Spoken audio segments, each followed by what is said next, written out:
પ્રિય વૈષ્ણવો, જય શ્રી કૃષ્ણ. હું મન આતુરી આપ સૌનું આજના આ અલૌકિક સત્સંગમાં હાર્દિક સ્વાગત કરું છું. વાલા વૈષ્ણવો, આજે આપણે એક એવા દિવ્ય વિષયમાં પ્રવેશ કરવાના છીએ કે જેમાં માત્ર સાંભળવાનો વિષય નથી, પરંતુ હૃદયથી અનુભવવાનો વિષય છે. શ્રી પ્રભુના સ્વરૂપાનંદનો અનુભવ સ્વરૂપ સેવા રહસ્યથી. પુષ્ટિ માર્ગમાં કહેવામાં આવ્યું છે કે પ્રભુની કૃપા વિના ન તો સેવા સમજાય, ન તો સ્વરૂપનું સાચું જ્ઞાન થાય. જ્યારે જીવને શ્રી ઠાકોરજીનું સ્વરૂપ હૃદયમાં બિરાજમાન થાય છે ને, ત્યારે તેની દરેક ક્ષણ આનંદમય બની જાય છે. આજના સત્સંગમાં આપણે સમજીશું કે સ્વરૂપ સેવા શું છે, નામ સેવા શું છે. કારણ કે નામ સેવા એ સ્વરૂપ સેવાનું પ્રવેશ દ્વાર છે. નામ અને નામીમાં કોઈ ભેદ નથી. નામ બોલતા નામીનું સ્વરૂપ પ્રકટ થાય છે. બંનેનો મહિમા શું છે અને કેવી રીતે માત્ર નામ સ્મરણથી પણ પ્રભુનું સ્વરૂપ અંતરમાં પ્રગટ થવા લાગે છે. પુષ્ટિ માર્ગનો એક અદ્ભુત સિદ્ધાંત છે, નામ અને નામીમાં કોઈ ભેદ નથી. જ્યારે ભાવપૂર્વક શ્રી કૃષ્ણનું નામ લેવાય છે ને, ત્યારે એ નામ માત્ર શબ્દ રહેતો નથી, પરંતુ સ્વયં શ્રી પ્રભુનું જ સાક્ષાત સ્વરૂપ બનીને હૃદયમાં પ્રગટ થાય છે. નામ જપતા જપતા મન લીલામાં પ્રવેશે છે, ચિત્ત સેવા તરફ વળે છે અને અંતઃકરણમાં સ્વરૂપાનંદનો અનુભવ થવા લાગે છે. તો ચાલો શ્રી મહાપ્રભુજી અને શ્રી ગુસાઈજીના કૃપા બળે એમના ચરણારવિંદમાં દંડવત કરતા ભાવપૂર્વક આ અનેરા સત્સંગમાં પ્રવેશ કરીએ અને પ્રયાસ કરીએ કે આ સત્સંગ માત્ર કાન સુધી નહીં, પરંતુ આપણા હૃદય સુધી પહોંચે. તો ચાલો શ્રી વલ્લભના જયઘોષ સાથે સત્સંગની શરૂઆત કરીએ. બોલો શ્રી વલ્લભાધીશ કી જય, શ્રી ગુસાઈજી પરમ દયાલ કી જય, શ્રી ગિરિરાજ ધરણ કી જય, શ્યામ સુંદર શ્રી યમને મહારાણી જો કી જય. પ્રિય વૈષ્ણવો, પુષ્ટિ માર્ગનું પરમ લક્ષ્ય માત્ર સેવા કરવાનું નથી, પરંતુ સેવાના માધ્યમથી શ્રી પ્રભુના સ્વરૂપાનંદનો અનુભવ કરવાનું છે. આપણા આચાર્ય ચરણ શ્રી મહાપ્રભુજીએ જીવોના અધિકાર અને વરણને અનુરૂપ બે પ્રકારની સેવાનો ઉપદેશ આપ્યો છે. સ્વરૂપ સેવા અને નામ સેવા બંનેનો અંતિમ ફળ એક જ છે, મન અને ચિત્તનો પૂર્ણ નિરોધ અને શ્રી પ્રભુના અલૌકિક આનંદની પ્રાપ્તિ. સેવા જ્યારે માત્ર ક્રિયા ન રહે અને હૃદયની અભિવ્યક્તિ બની જાય છે ને, ત્યારે તેમાં ક્રમે ક્રમે પ્રેમ, ત્યારબાદ આસક્તિ, પછી વ્યસન અને અંતે ફળ પ્રગટે છે. અહીં પ્રશ્ન થાય કે આ ફળ શું છે? શું માત્ર મુક્તિ? શું કોઈ લોક પ્રાપ્તિ કે કોઈ અલૌકિક સિદ્ધિ? તો કહે ના, પુષ્ટિ માર્ગનું ફળ છે શ્રી પ્રભુના સ્વરૂપાનંદનો સાક્ષાત અનુભવ. એ એવો આનંદ છે કે જે શબ્દોથી વર્ણવી શકાય નહીં, જેનો અનુભવ માત્ર કૃપાથી જ શક્ય છે. સામાન્ય રીતે સેવા એ સાધન છે, પરંતુ જ્યારે શ્રી વલ્લભની અહેતુકી કૃપા જીવ પર વરસે છે, ત્યારે સાધનની લાંબી પ્રક્રિયા પણ તેમના કૃપાબળમાં સમાઈ જાય છે. શ્રી મહાપ્રભુજી જ્યારે જીવને તાપાત્મક ગુણગાનનું દાન કરે છે, ત્યારે વ્યસનાત્મક ભાવ સહજ રીતે પ્રગટે છે અને માનસી સેવા પણ કૃપા પ્રસાદ રૂપે પ્રાપ્ત થાય છે. આથી જ પુષ્ટિ માર્ગમાં પુરુષાર્થનો આધાર સાધન પર નથી, શ્રી વલ્લભની કૃપા જ સર્વનો આધાર છે.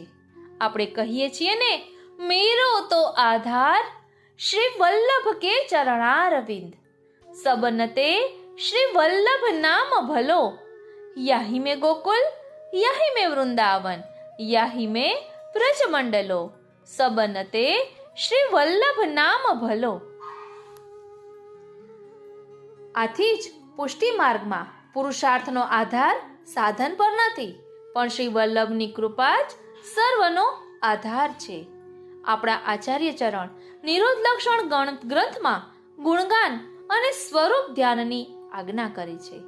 કારણ કે જ્યાં સુધી શ્રી પ્રભુ પ્રત્યે સ્નેહ જાગતો નથી ને, ત્યાં સુધી બાહ્ય સાધનોનું વિશેષ ફળ મળતું નથી. અને જ્યાં સુધી સંસાર પ્રત્યેનો રાગ હૃદયમાં છે, ત્યાં સુધી શ્રી પ્રભુ પ્રત્યેનો અનુરાગ સહજ રીતે પ્રગટ થતો નથી. આથી પુષ્ટિજીવ માટે સ્વરૂપ જ્ઞાન અનિવાર્ય છે. સેવાનો હેતુ માત્ર દૈનિક નિયમોનું પાલન નથી, પરંતુ પોતાના દિવ્ય લીલા યોગ્ય આધિદૈવિક સ્વરૂપની પ્રાપ્તિ છે. આ અવાંતર ફળ છે. જ્યારે જીવ પોતાના સ્વરૂપને પામે છે, ત્યારે જ તે શ્રી પ્રભુની નિત્ય લીલામાં પ્રવેશીને ફલરૂપ પુષ્ટિ સેવાનો અધિકારી બને છે. આચાર્ય ચરણનો સંદેશ અતિ મર્મસ્પર્શી છે. સર્વ દોષ અને ચિંતાથી રહિત ભગવદીઓના સંગમાં રહીને અહર્નિશ શ્રી ગોકુલાધીશ પ્રભુનું સ્મરણ, સેવા, ગુણગાન અને ધ્યાન કરવું, ત્યારે શ્રી પ્રભુ સ્વયં જીવના ચિત્તનો નિરોધ કરે છે. આ જ પરમ ફળ છે. અંતે એક જ વાત સમજવાની છે: પુષ્ટિ ફળ કમાવવામાં આવતું નથી, તે તો શ્રી વલ્લભની કૃપાથી જ પ્રાપ્ત થતો દિવ્ય પ્રસાદ છે. જ્યાં કૃપા છે ત્યાં સેવા રસમય બને છે. જ્યાં સેવા રસમય બને છે ને, ત્યાં સ્વરૂપાનંદનો અનુભવ થાય છે. અને જ્યાં સ્વરૂપાનંદનો અનુભવ થાય છે ને, ત્યાં જીવનું જીવન કૃતાર્થ બની જાય છે. વાલા વૈષ્ણવો, આપણે અત્યાર સુધી સમજ્યું કે પુષ્ટિ માર્ગનું પરમ ફળ શ્રી પ્રભુના સ્વરૂપાનંદનો અનુભવ છે. પરંતુ હવે એક અત્યંત મર્મસ્પર્શી પ્રશ્ન આપણા હૃદયમાં ઉદ્ભવે છે કે આવો અનુભવ થશે કેવી રીતે? શું માત્ર બાહ્ય સેવા કરવાથી, કે શું માત્ર નિયમોનું પાલન કરવાથી, કે શું માત્ર સામગ્રી અર્પણ કરવાથી? તો આચાર્ય ચરણ તેનો ઉત્તર આપે છે કે ના, જો સેવામાં ભાવ નથી તો સેવા એ માત્ર ક્રિયા બની રહે. પરંતુ જ્યારે સેવામાં ભાવનો સંચાર થાય છે, ત્યારે એ જ સેવા જીવંત બની જાય છે. કારણ કે પુષ્ટિ માર્ગમાં પ્રભુને સામગ્રી કરતા ભાવ વધુ પ્રિય છે. પ્રભુ આપણા ભાવનો અંગીકાર કરે છે. અને એટલા માટે આપણા આચાર્યો કહે છે, ભાવ વિના સેવા અધૂરી છે. અને ભાવ પ્રગટે પછી જ સેવા જીવંત બને છે. પરંતુ વૈષ્ણવો, આ ભાવ પ્રગટે કેવી રીતે? અહીં આપણને શ્રી મહાપ્રભુજી એક અદ્ભુત માર્ગ બતાવે છે. એ છે સ્વરૂપ સેવા અને નામ સેવા.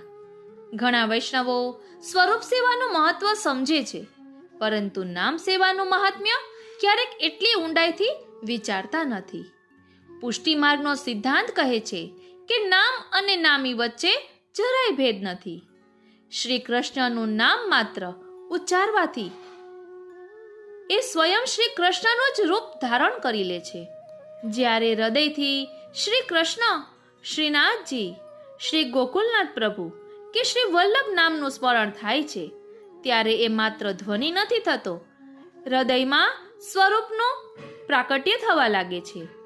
નામ બોલતા બોલતા આંખો સમક્ષ શ્રી પ્રભુનું મુખારવિંદ ઝળહળી ઉઠે છે. તેમની મધુર મુસ્કાન દેખાવા લાગે છે. મોર મુકુટ, બંસી, કમલ સમાન ચરણારવિંદનું ચિંતન સહજ બની જાય છે. અને ધીમે ધીમે મન સંસારમાંથી હટીને શ્રી પ્રભુના સ્વરૂપમાં સ્થિર થવા લાગે છે.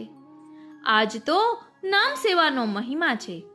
એટલે જ પુષ્ટિ માર્ગમાં નામ એ માત્ર જપ નથી. નામ તો સાક્ષાત સ્વરૂપનો અનુભવ કરાવતો દિવ્ય સાધન છે અને ફલ પણ છે.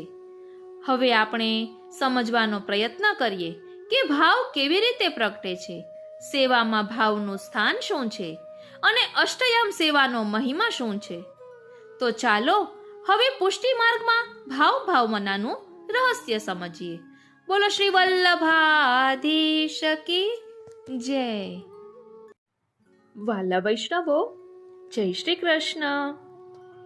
આજે એક ખૂબ સૂક્ષ્મ પણ પુષ્ટિ માર્ગમાં અત્યંત મહત્વની વાત છે, ભાવ અને ભાવના.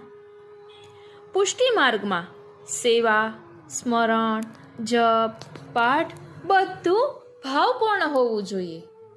શ્રી મહાપ્રભુજી કહે છે, ભાવો ભાવનયા સિદ્ધ, અર્થાત ભાવ ભાવનાથી જ સિદ્ધ થાય છે. ભાવ એટલે પ્રભુ વિશેનો શુદ્ધ પ્રેમ અને ભાવના એટલે પ્રભુનું ચિંતન. જે સેવા ભાવપૂર્વક થાય છે તે જ ફલરૂપ બને છે. ભાવ વિના સેવા તો માત્ર ક્રિયા બનીને રહી જાય છે. શ્રી હરિરાયજી પણ કહે છે, પુષ્ટિ માર્ગે ભાવ એવ ફલમ, અર્થાત પુષ્ટિ માર્ગમાં સર્વોચ્ચ ફળ ભાવ છે.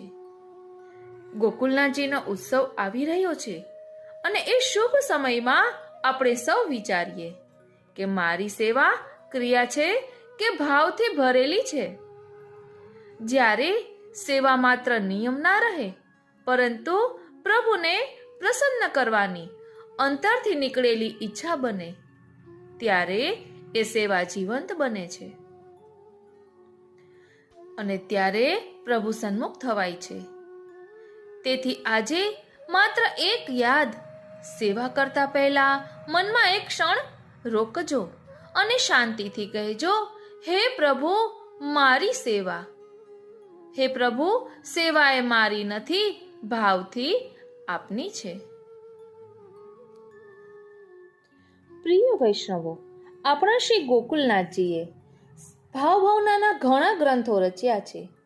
આપણે હમણાં જ એ સત્સંગમાં લીધું હતું કે જેમાં એમના રચિત ગ્રંથો વિશે આપણે સમજ્યા હતા.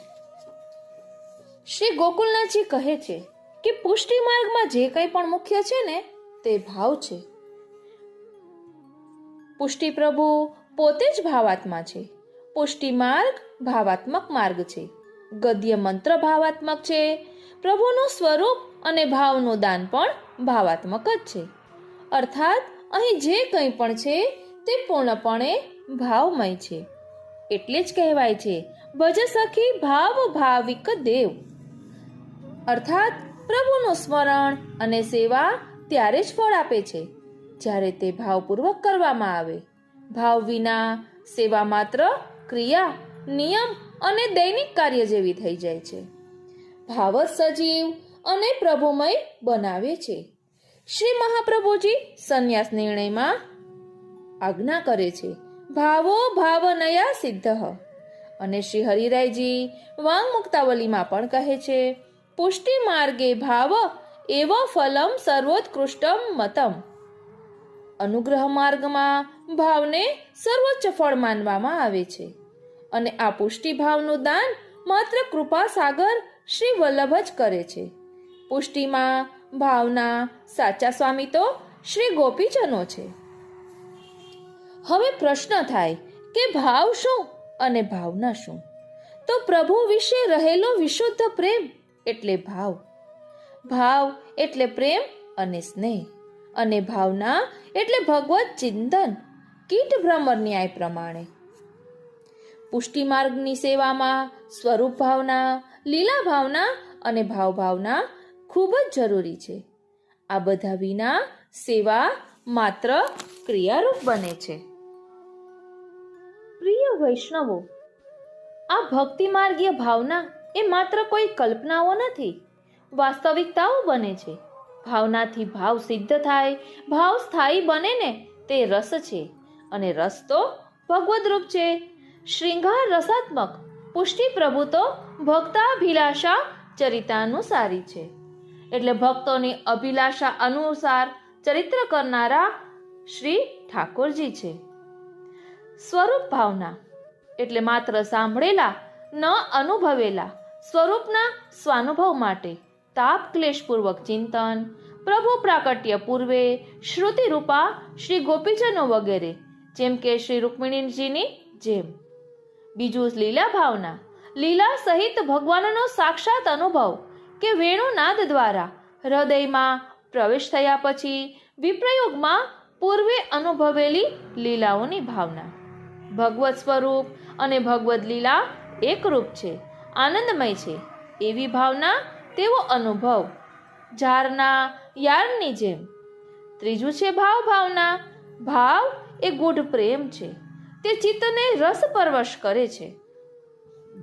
ભાવ ભાવનાથી પ્રભુના સ્વરૂપમાં અને પ્રભુની લીલામાં ભૂખ્યાને ભોજનનો સ્વાદ અનુભવાય છે. તેમ તાપ ભાવથી પ્રાકૃત દેહ શુદ્ધ તેજોમય થઈને ભગવત સ્વરૂપ ભગવદ લીલાના અનુભવને યોગ્ય બને છે. તે માટે વિરહાતુર શ્રી ગોપીજનની ભાવના કરવી, દીનતાપૂર્વક શ્રી મહાપ્રભુજીનો દ્રઢ અનન્ય આશ્રય કરવો. બોલો શ્રી વલ્લભાધીશ કી જય. પ્રિય વૈષ્ણવો, આપણા શ્રી ગોકુલનાથજી છે ને એ શ્રી ગુણનું પ્રાકટ્ય છે. સૌ બાળકોના ભાગમાં આવેલા સેવ્ય સ્વરૂપો જુદા પધરાવ્યા પછી જન્માષ્ટમીએ પોતાના સેવ્ય શ્રી ગોવર્ધનધરને શ્રી ગોકુલનાથજીને આપે પારણામાં ઝુલાવ્યા. પારણા બાળલીલામાં થાય, હિંડોળા પ્રૌઢ લીલામાં હોય. આપે બાળલીલાના સ્વરૂપની જેમ પ્રૌઢ લીલાના સ્વરૂપને પધરાવ્યું. શ્રી ગુસાઈજીનું હાર્દ આપ જાણે છે. ભગવત સ્વરૂપ સર્વલીલા વિશિષ્ટ છે. એક લીલા પ્રકટ તો બીજી બધી ગુપ્ત. એક કાલા વિછિન્ન સર્વલીલા ભગવાન સર્વત્ર સર્વદા કરે છે. અથવા આપનામાં યશો ગુણ છે. ચિદ્રૂપ સંન્યાસીના વૈષ્ણવ ધર્મ દ્વેષ સામે આપે માળા તિલકની રક્ષા કરી. યસ્ય સ્મરણ માત્રેન ગોકુલેશ પદાશ્રય જાયતે સર્વભાવેન તમ વંદે ગોકુલેશ્વરમ. જેના સ્મરણ માત્રથી ગોકુલેશના ચરણ કમલનો આશ્રય દ્રઢ થાય, સર્વભાવથી થાય, તે શ્રી ગોકુલનાથજીને હું વંદું છું. આપણે પણ વંદન કરીએ. હવે આપણા શ્રી ગોકુલનાથજીએ ખૂબ સુંદર રીતે દર્શનની સ્વરૂપ ભાવના એટલે આઠે સમાના દર્શનની ભાવના ખૂબ સુંદર રીતે વર્ણવી છે. તો ચાલો તેનું ભાવ દર્શન કરીએ. આઠ સમાના દર્શન. પ્રથમ સમાના દર્શન તે મંગલા કહેવાય. આ સમયે શ્રીનાથજીના સ્વરૂપમાં બાલ સ્વરૂપ શ્રી નવનીત પ્રિયાજીના ભાવથી દર્શન કરવાના.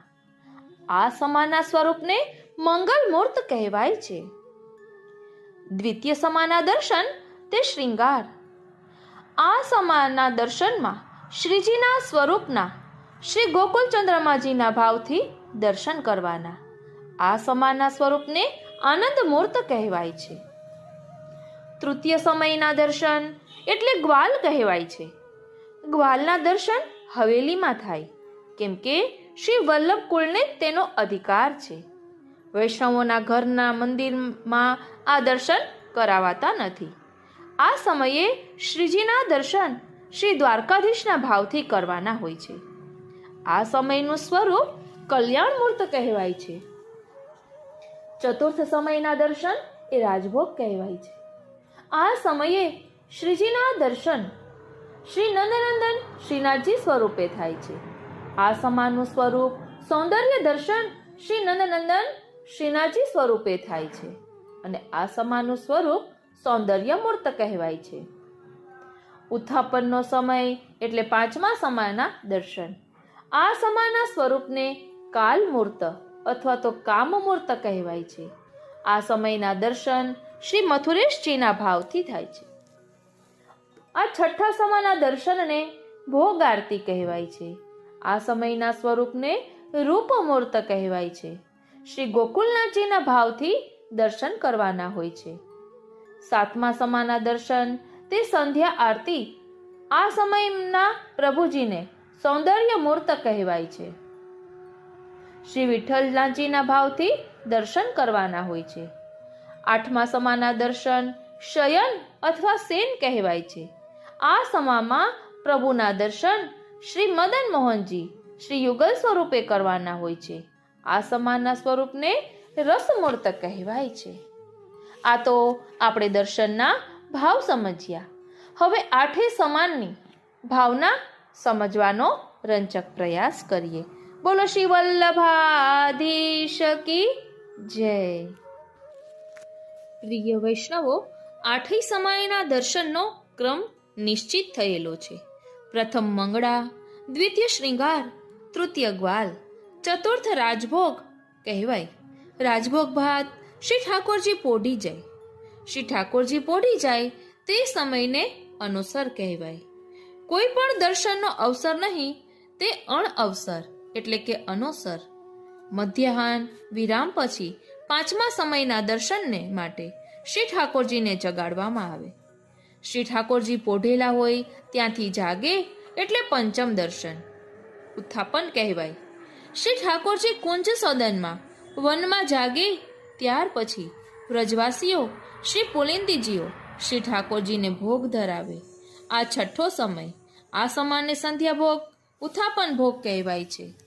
સાતમાની સમયના વેળાએ શ્રી કૃષ્ણ કનૈયા અને શ્રી દાઉ ભૈયા તથા ગ્વાલબાલ સૌ નંદ ભવનમાં પાછા ફરે. આ સમય તે સંધ્યા આરતીના દર્શનનો સમય છે. આઠમો એટલે કે છેલ્લો સમય તે શ્રી ઠાકોરજીને પોઢાડવાનો સમય. આ સમાને શયન કહેવાય.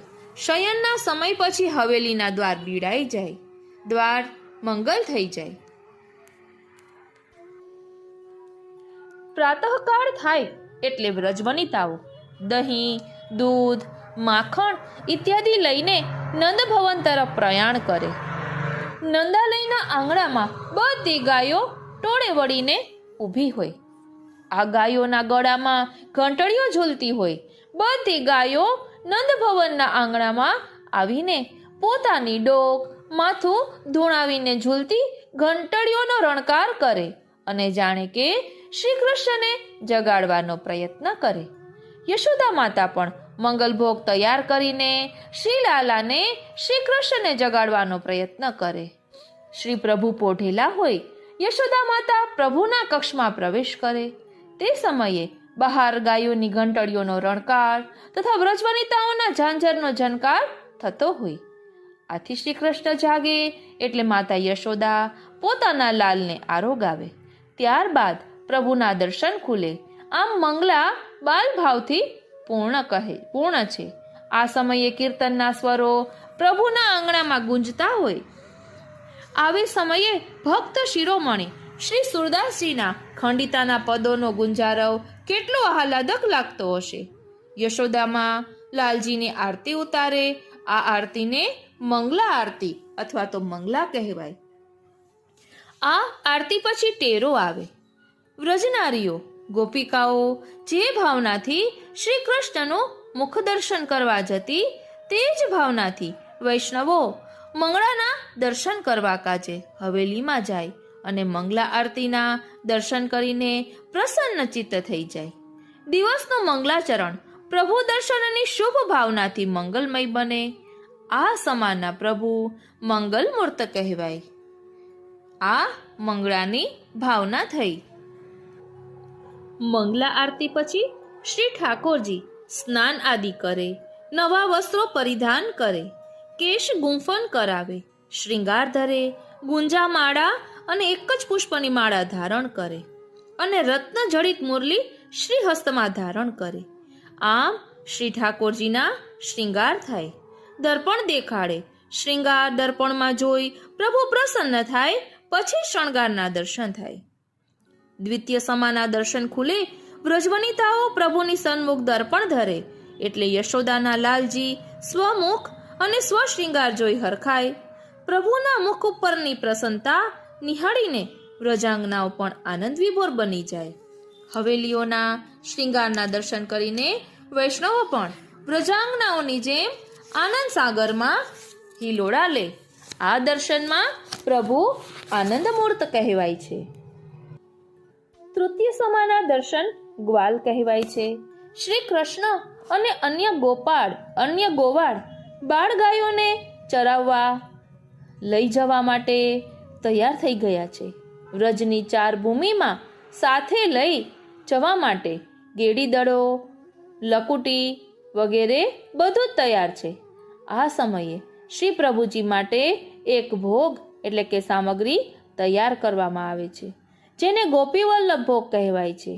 આ ભોગ શ્રી પ્રભુજીને કક્ષગૃહમાં જ ધરાવાય છે. આ ભોગમાં એક ખાસ વાનગી ધરાવવામાં આવે છે, જેને ધૈયા કહેવાય છે. શ્રી ગુસાઈજીના 7 લાલના ભાવથી 7 કટોરી ધરાવાય છે. આ ભોગ સામગ્રી તૈયાર કરવાનો અને તે શ્રી પ્રભુને ધરાવવાનો એકમાત્ર અબાધિત અધિકાર જશોદા માતાનો જ છે. આ સેવા ફક્ત યશોદા મૈયા અને નંદાલયની જ છે. ગ્વાલ દર્શન કેવળ હવેલીઓમાં જ થાય. વૈષ્ણવોના ઘરમાં ગ્વાલ સમાના દર્શન થતા નથી. આ સમામાં માલાજી ધરાતા નથી. તુલસી સમર્પણ, ચરણ સ્પર્શ થાય છે. ગ્વાલ સમાનું પ્રભુનું સ્વરૂપ કલ્યાણમૂર્ત કહેવાય છે. ચતુર્થ સમયના દર્શન તે રાજભોગ કહેવાય. આ રાજભોગ શ્રી પ્રભુજીને નંદાલયમાં યશોદા માતા રાજવીના ઠાઠથી આરોગાવે છે. વળી વ્રજવનિતાઓ શ્રી ઠાકોરજીને પોતાને ઘેર આમંત્રણ આપીને પણ રાજભોગ આરોગાવી શકે. રાજભોગ માટે સ્થળનું કોઈ બંધન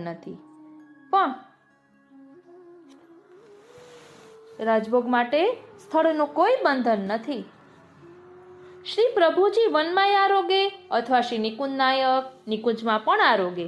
હવેલીઓમાં અને વૈષ્ણવોના ઘરમાં વ્રજ ભક્તો પોતાની ભાવના અનુસાર રાજભોગ આરોગાવી શકે છે. વ્રજવનિતાઓની જેમ વૈષ્ણવો પણ કુંજ સદનમાં પુષ્પશૈયા, શીતલ જલ, પાનની બીડી ઇત્યાદિ પણ તૈયાર રાખે અને પ્રભુ સેવાની સ્વભાવનાને સંતોષે છે. જેમ મંગળાના દર્શન સમયે ખંડિતાના પદો ગવાય છે, તે જ પ્રમાણે રાજભોગના સમયે વેળાએ હિલગના પદો ગવાય છે અને બીજા પણ અનેક ભોજનના પદો ગવાય છે. રાજભોગની આરતી વેળાએ વૈષ્ણવો વ્રજભક્તોનો ભાવ ધારણ કરે છે.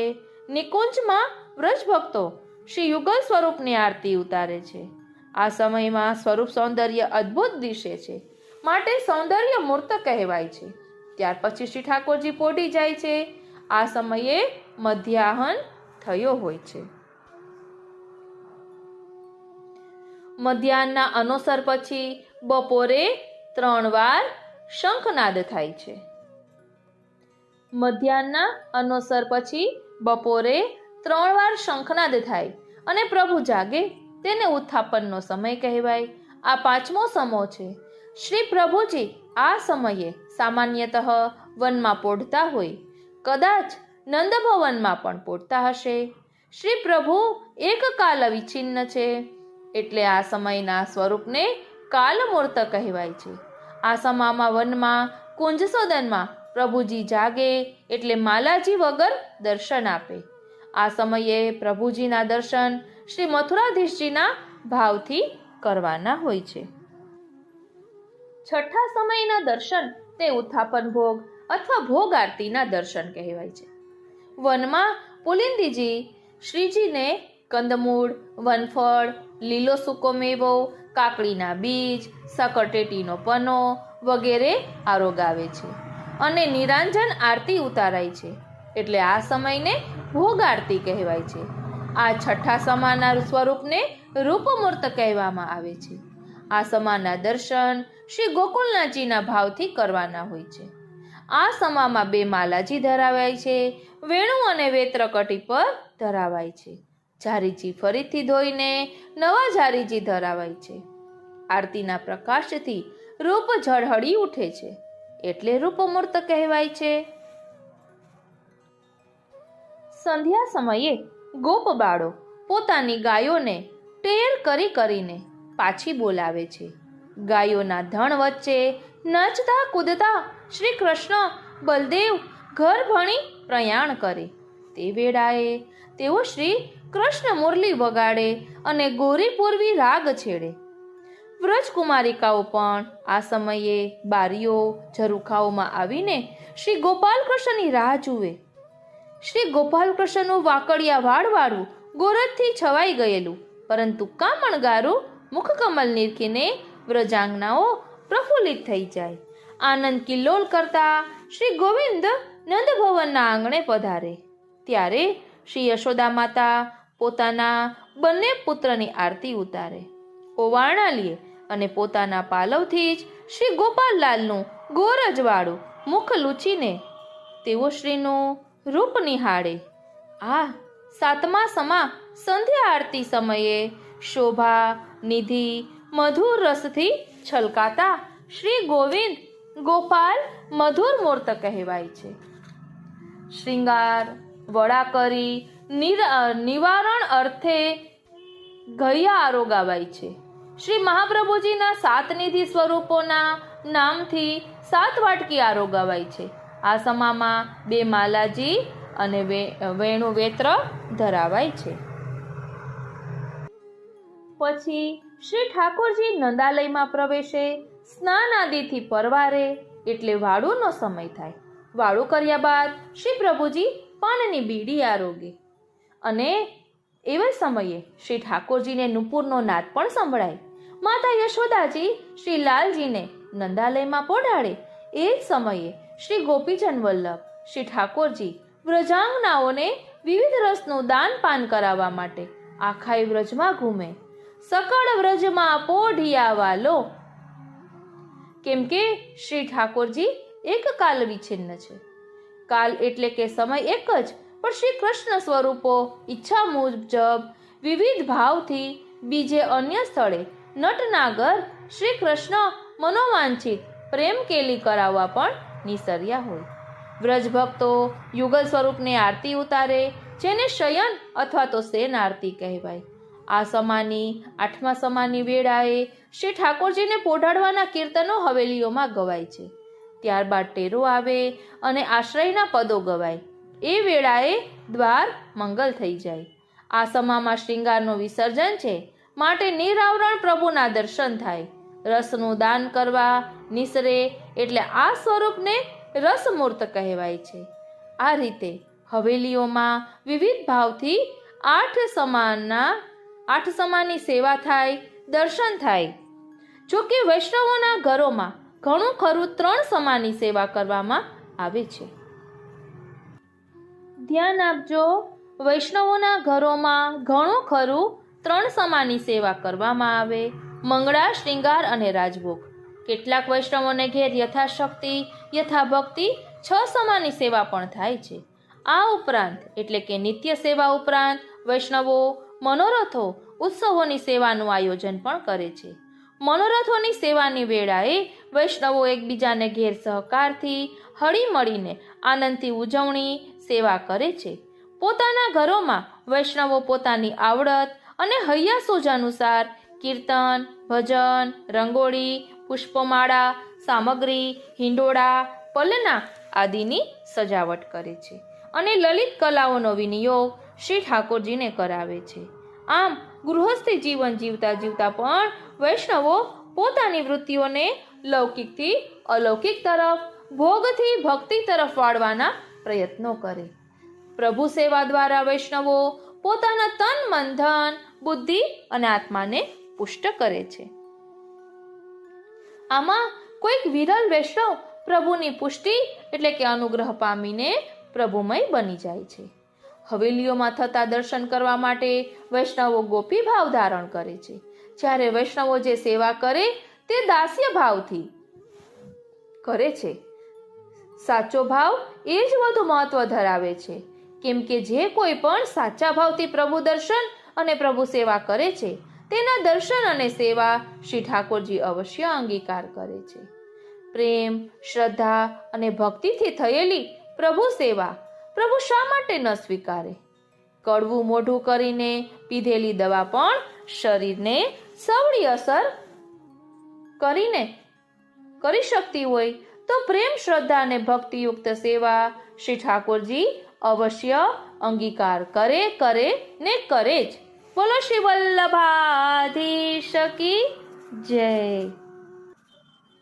સૂર્યની શોભા પ્રકાશથી છે, પુષ્પની શોભા સુગંધ અને પરાગથી છે, જળની શોભા શીતળતા, મધુરતા અને પવિત્રતાથી છે. તે રીતે ગ્રંથની શોભા અર્થ, ગાંભીર્ય, રસ, પ્રાચુર્ય અને ભક્તિ પ્રવાહથી સાર્થક થાય છે. મનુષ્યનું મન રાગ, ભોગ અને શ્રૃંગારમાં સ્વાભાવિક આકર્ષાય છે. આ પરિસ્થિતિને સુંદર વળાંક શ્રી મહાપ્રભુજીએ આપ્યો. રાગ, ભોગ, શ્રૃંગારના કેન્દ્રમાં કલાનિધિ શ્રી કૃષ્ણ ભગવાનને મૂક્યા અને સેવાના, સમર્પણનો, સ્મરણનો એક અલૌકિક માર્ગ બતાવ્યો. પુષ્ટિ કલાનિધિ એ આખા ગ્રંથમાં સુધાબેને ઘણી જ ઝીણવટથી સેવાના પ્રકારને શ્રી મહાપ્રભુજીની આજ્ઞાને મધ્યમાં રાખીને વિસ્તારપૂર્વક સમજાવ્યું છે. શ્રી આચાર્યજી વર્તમાન સમયમાં 5 સ્વરૂપે બિરાજે છે. શ્રી બેઠકજી સ્વરૂપે, શ્રી અનુજ સ્વરૂપે, શ્રી સાહિત્ય સ્વરૂપે, શ્રી 252-84 વૈષ્ણવોની વાર્તા સ્વરૂપે, શ્રીનાથજી સ્વરૂપે. આ 5 સ્વરૂપે નિત્ય સેવા કરનારની ઉપર અસીમ કૃપા વરસાવી તેને પરમ વૈષ્ણવ બનાવી હરિ સન્મુખ લઈ જાય છે, હરિ સમીપે લઈ જાય છે. વૈષ્ણવના સંગથી જો કોઈ વૈષ્ણવ બને તો વૈષ્ણવ બનાવનારનું જીવન સાર્થક છે. આ ગ્રંથને કોઈ વર્ણનો, ધર્મનો કે દેશનો મનુષ્ય વાંચન કરે તો તેના હૃદયમાં ભગવાન માટે અહોભાવ, પૂજ્ય ભાવ, ભક્તિ ભાવ જાગે અને જાગે તેમાં કોઈ સંશય નથી. વિશાળ કુટુંબની સેવા, ગૃહ કાર્યની જવાબદારી તેમજ ગૃહસ્થાશ્રમના અનેકવિધ પ્રસંગોમાં એકરૂપ હોવા છતાં સુધાબેને આ સુંદર ગ્રંથ લખ્યો. તે જોતા લાગે છે કે શ્રી મહાપ્રભુજીની કૃપા તેમના પર અસીમ છે. આ સુંદર સાહિત્યના સર્જનમાં એમની સેવા સ્વીકારી શ્રીમદ ભગવત અનુગ્રહ પાત્ર તેમને બનાવ્યા છે. માટે આ ગ્રંથો વાંચો, વંચાવો અને અનેક જીવનમાં ઉન્નતિ લાવો. પામરને પરમ બનાવે, ક્રોધીને શાંત બનાવે, રખડેલને ઠરેલ બનાવે, કામીને સંયમી બનાવે, ભોગીને જોગી બનાવે એવા અસરકારક વિવિધ પ્રકરણ દ્વારા મનનીય લેખો મૂકીને સુધાબેને સમાજની ખૂબ મોટી સેવા કરી છે. તે બદલ અમે ધન્યવાદ આપીએ છીએ. પરમ કૃપાળુ, દીન દયાળુ શ્રીનાથજી બાવા એમને મંગળ કાર્યોમાં નિમિત્ત બનાવે એવી પ્રભુને અભ્યર્થના કરું છું. શુભમ ભવતુ. બોલો શ્રી વલ્લભાધીશ કી જય. શ્રી વલ્લભના લાડીલા વૈષ્ણવોને મારા જય શ્રી કૃષ્ણ. આજે આપણે પુષ્ટિ સાહિત્ય ખજાનો શ્રેણીમાં એક અનોખો ગ્રંથ લઈ રહ્યા છીએ. પુષ્ટિની કલા સૃષ્ટિ. આ ગ્રંથની શરૂઆત જ એવી છે કે જ્યાં ભક્તના હૃદયમાં શ્રી મહાપ્રભુજીની અનુભૂતિના તરંગો ઉછળે છે. સુધાબહેન શાહ પોતાના જીવનના 2 પ્રસંગો લખે છે જેમાં પ્રભુનો સાક્ષાત્કાર, એમની સાક્ષાત કૃપા, અનુભૂતિ અને જીવંત હાજરીનો અહેસાસ થાય છે. આ પ્રસંગ વાંચતા મનમાં એક જ ભાવ ઊભો થાય, પ્રભુ આજે પણ સાક્ષાત બિરાજે છે અને બિરાજે જ છે.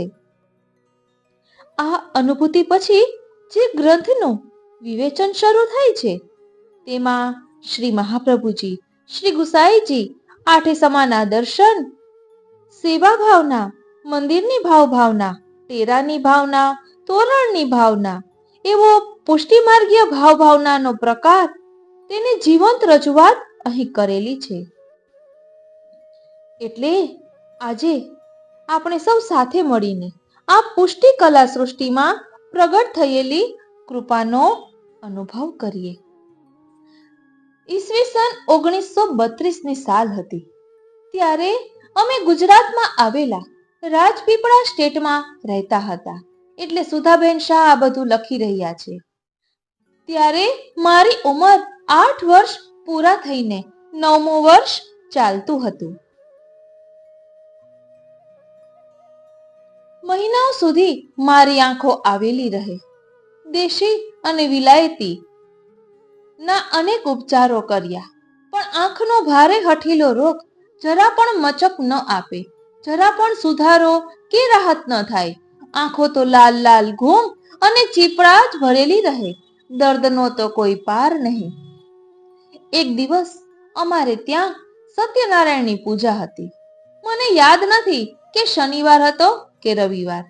આટલી નાની ઉંમર એટલે કથામાં તો કાંઈ સમજણ ના પડે, પણ મને બરોબર યાદ છે કે પૂજા અને કથા દરમિયાન હું હાથ જોડીને બેસી રહી હતી. જાણે એક ચમત્કાર થયો હોય એમ સોમવારે સવારે હું જાગી ત્યારે મારી બંને આંખો તદ્દન સારી થઈ ગઈ હતી. ન હતી લાલાશ કે ચીપડા, અને દર્દ તો ક્યાંય ગાયબ થઈ ગયું. ઘરના બધાને ખૂબ નવાઈ લાગી. ભગવત કૃપા તો એવી કે આજ સુધી મને આંખની કોઈ ખાસ તકલીફ નથી. મોતિયો પણ કઢાવવો પડ્યો નથી. મારા પરમ પૂજ્ય સસરાજી અને પરમ પૂજ્ય સાસુજી શ્રી ગુસાઈજીના ચતુર્થલાલજી માળા તિલકના રક્ષણહાર શ્રી ગોકુલનાથજીના ભક્ત અને સેવક હતા. મારા પૂજ્ય સાસુજી નર્મદાબાની એક ઈચ્છા બાકી રહી ગઈ હતી.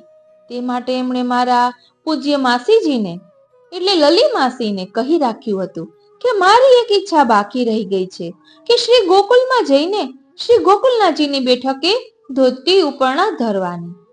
આ કામની જવાબદારી તને સોંપું છું. પૂજ્ય નર્મદાબા તો શ્રીજી ચરણ પામ્યા. ત્યાર પછી ફક્ત 10 મહિનાના ટૂંકા ગાળામાં પૂજ્ય મનુભાઈ મોટા ભાઈ પણ શ્રીજી ચરણ પામ્યા. મોટા બહોળા ધંધાની તેમજ સ્વર્ગીય મોટા ભાઈના કુટુંબની જવાબદારી એમના શિરે આવી પડી. આ બંને જવાબદારીને કારણે શ્રી ગોકુલ જઈ શક્યા નહીં. આ અતિશય બેવડા બોજાને કારણે વિનોદભાઈ ભાંગી પડ્યા. નર્વસનેસ આવી ગઈ અને ઘણી ઘણી દવાઓ અને ઉપચારો કરાવ્યા, પણ પરિણામ શૂન્ય. સન 1970માં વડોદરા ગયા. ત્યાં પૂજ્ય લલીમાસી મળવા આવ્યા. શ્રી ગોકુલ જઈ ધોતી ઉપરણા કરી આવવા ખૂબ દબાણ કર્યું. એમના પૂજ્ય મોટા ભાભી હીરા ભાભી મારા જેઠાણી પણ આ વાત થઈ ત્યારે તેઓ હાજર હતા. છેવટે પૂજ્ય મોટા ભાભીને સાથે લઈ અમે બધા ગોકુળ ગયા. શ્રી ગોકુલમાં શ્રી ગોકુલનાથજીની બેઠકે ધોતી ઉપરણા કર્યા, દંડવત કર્યા. પરમ કૃપાળુ શ્રી ગોકુલનાથજીએ એવી કૃપા કરી કે શ્રી બેઠકજીની બહાર નીકળ્યા અને એમની નર્વસનેસ જતી રહી. જાણે શ્રી ગોકુલનાથજીએ કૃપા કરી. એમના હૃદયમાં ઠસોઠસ હિંમત ભરી દીધી. માળા તિલકના રક્ષણહાર શ્રી ગોકુલનાથજીએ બાદશાહ જહાંગીરની સામે દ્રઢતા અને હિંમત દાખવી તેનો અંશ વિનોદભાઈના હૃદયમાં પધરાવી દીધો. 11 વર્ષની જડ ઘાલી ગયેલી નર્વસનેસ ક્યાંય પોબારા ગણી ગઈ. એમનામાં દ્રઢ હિંમત આવી ગઈ. મારા જીવનના આ 2 પ્રસંગથી પુરવાર થાય છે કે પ્રભુ આજે પણ સાક્ષાત બિરાજે છે અને બિરાજે છે. બોલો શ્રી વલ્લભાધીશ કી જય. પ્રિય વૈષ્ણવો, આ પુસ્તકનું શીર્ષક છે શ્રી પુષ્ટિ માર્ગની કલા સૃષ્ટિ. શીર્ષક અત્યંત હૃદયંગમ અને હૃદય સરસી ભાવસભર છે. મંગલાચરણ. શ્રી કૃષ્ણાય નમઃ. શ્રી ગોપીજન વલ્લભાય નમઃ. શ્રીમદ આચાર્ય ચરણ કમલેભ્યો નમઃ. નમઃ શંખ ચક્રધરાય. નમો ગદા પદ્મધારિણે. નમઃ શ્યામ સ્વરૂપાય. નમો દ્વારકાધીશાય. નમો નમઃ. જગત में ललित कला सरजाई. कोटान कोटि कला करवाई. જગત में ललित कला सरिजाई। नाम निवेदन करवाई के दो ब्रह्म संबंध करवाई। यशोदानंद स्वरूप कला निधि दो वैष्णव को पधराई। जगत में ललित कला सरिजाई। सेवा कला मेल मिलवाई के घर घर मंदिर बनवाई। वस्त्र श्रृंगार और पुष्प माल श्री अंग को धरवाई। दान मान रास चितराई के पीछे धरी पिछवाई। ऋतु ऋतु राग गवाई के कीर्तन मंडली जमवाई। खटरस भोजन धरवाई के पाक विविध बनवाई। विविध भांत फूल पत्ती सजवाई के फूलन मंडली रचवाई। जगत में ललित कला सरिजाई। पुष्प मेवा रंग रेखांकन से सुंदर सांझी सजवाई। भात भात चित्र चितराई के थाल आरती सजवाई। श्री द्वारकाधीश अनूप कला निधि दासी सुधा शरण आई। जगत में ललित कला सरिजाई। प्रिय वैष्णवो, आ मंगलाचरण में પુષ્ટિ કલા નિધિ જે પુસ્તક છે ને સેવા ભાવનાનું, પુષ્ટિની કલા સૃષ્ટિ એ પુસ્તક છે ને તેને પ્રસ્તાવના કહીએ અથવા તો અનુક્રમણિકા કહીએ તે આપી દીધી છે. હવે આપણે એ અનુક્રમણિકા સમજીએ. એટલે કે તે હેડિંગ આપણે લઈશું કે જેના કારણે ખ્યાલ આવે કે પુષ્ટિની કલા સૃષ્ટિ પુસ્તકમાં શું સંકલનમાં છે. બોલો શ્રી વલ્લભાધીશ કી જય. પુષ્ટિની કલા સૃષ્ટિ વિષય સૂચિ. પહેલું, શ્રી વલ્લભનું પ્રાકટ્ય. શ્રી વલ્લભાધીશનું શ્રી વલ્લભ સ્વરૂપે ગોલોકમાં પ્રાગટ્ય અને અષ્ટાક્ષર મંત્ર. બીજું, શ્રી મહાપ્રભુજી શા માટે કહેવાય છે. ત્રીજું, નવી વિચારસરણી. શ્રી વલ્લભાચાર્ય ક્રાંત દ્રષ્ટા કોઈ જગતને નવી વિચારસરણી આપી આ નવી વિચાર દ્રષ્ટિ તે જ પુષ્ટિ માર્ગ. દૈનિક ગૃહ જીવન જીવતા પ્રભુ પ્રેમ અને કલાને તાણાવાણાની જેમ વણી લેવાની કલ્પના અને તેમાંથી વિવિધ કલાઓનો ઉત્કર્ષ. ચોથું પ્રકરણ પુષ્ટિ. પુષ્ટિ એટલે પોષણ, ભક્તિનું પોષણ. પુષ્ટિ દ્વારા તન, મન, ધન, બુદ્ધિ, કલા અને આત્માનું પોષણ અને વિકાસ. પાંચમું પ્રકરણ બ્રહ્મ સંબંધ. બ્રહ્મ સંબંધની આજ્ઞા, અર્થ, દીક્ષા વિધિ, મંત્રની સમજણ, અગત્યતા, અધિકાર, દીક્ષા પ્રાપ્ત કર્યા પછીનું કાર્ય, સેવા, સ્મરણ, સત્સંગ. છઠ્ઠું પ્રકરણ દંડવત. દંડવતનો અર્થ અને પ્રકાર, સાષ્ટાંગ દંડવત અને પંચાંગ કેવી રીતે કરવા તેની સમજણ, ચરણ સ્પર્શ ને ચરણામૃત. સાતમું સેવા અને પૂજા. એમાં પૂજા અને સેવાનો અર્થ અને ભેદ તેમજ સેવાનું ફળ. આઠમું પુષ્ટ કરવાની વિધિ. એટલે પુષ્ટ કરાવવાની વિધિ એટલે શું. નવમું શ્રી નિધિ સ્વરૂપો. સ્વરૂપ અથવા ચિત્રજીની આવશ્યકતા.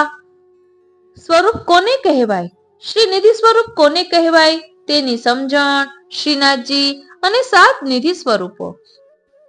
10મું પ્રકરણ 8 સમાના દર્શન. 8 સમાનો મહિમા, 8 સમાના દર્શનનો મહિમા. 11મું પુષ્ટિ માર્ગની હવેલી.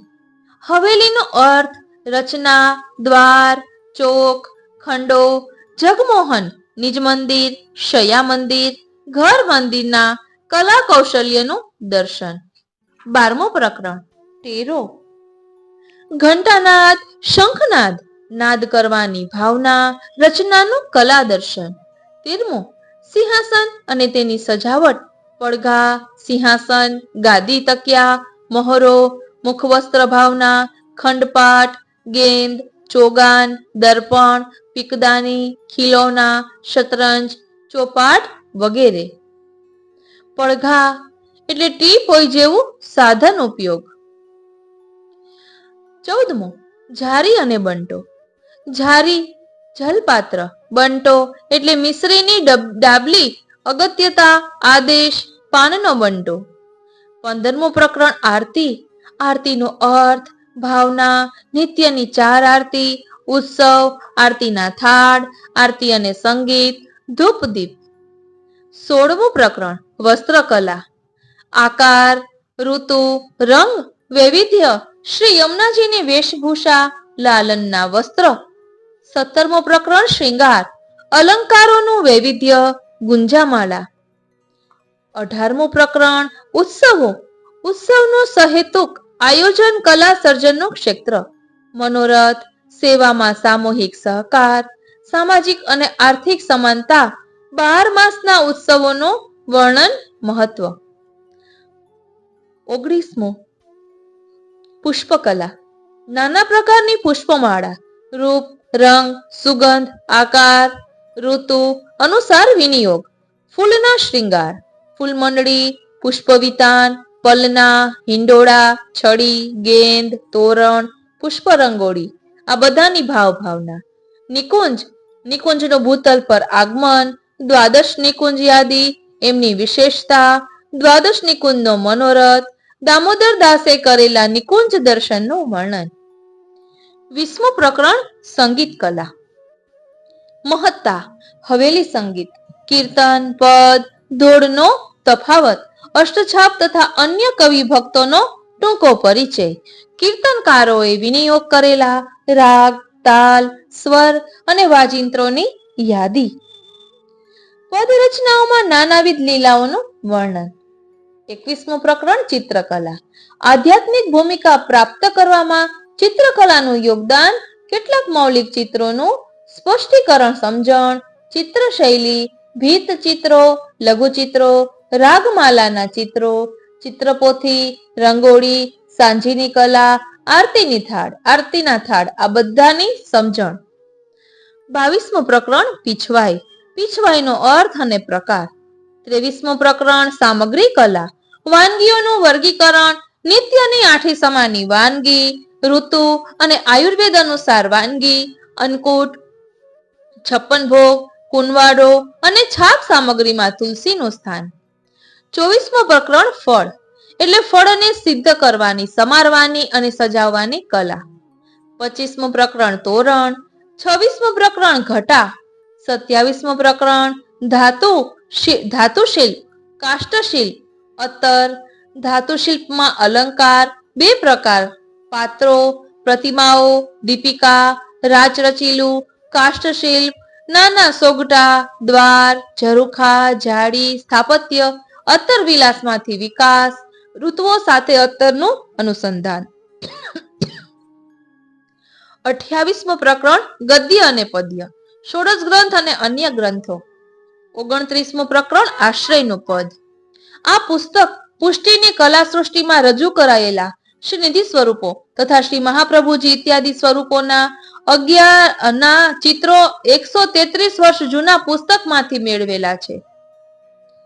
આ ચિત્રો હાથ બનાવટના કાગળ ઉપર ઝાડ, પાન, માટી ઇત્યાદિ મૂળ તત્વોમાંથી પ્રાપ્ત કરેલા રંગોથી ચિતરવામાં આવ્યા છે. મારા પરમ ભક્ત દાદીમા જડાવબા નગીનદાસ મારફતિયા તરફથી પૂર્વજોના વારસા રૂપે આ મને પ્રાપ્ત થયું છે, એમ સુધાબહેન શાહે પોતાના લેખમાં લખ્યું છે. બોલો શ્રી વલ્લભાધીશ કી જય. પ્રિય વૈષ્ણવો, શ્રી કેશવરામ શાસ્ત્રીજી એ આ પુષ્ટિની કલા સૃષ્ટિ એ પુસ્તકનું મનન ચિંતન કર્યા પછી પોતાનું મંતવ્ય દર્શાવ્યું છે.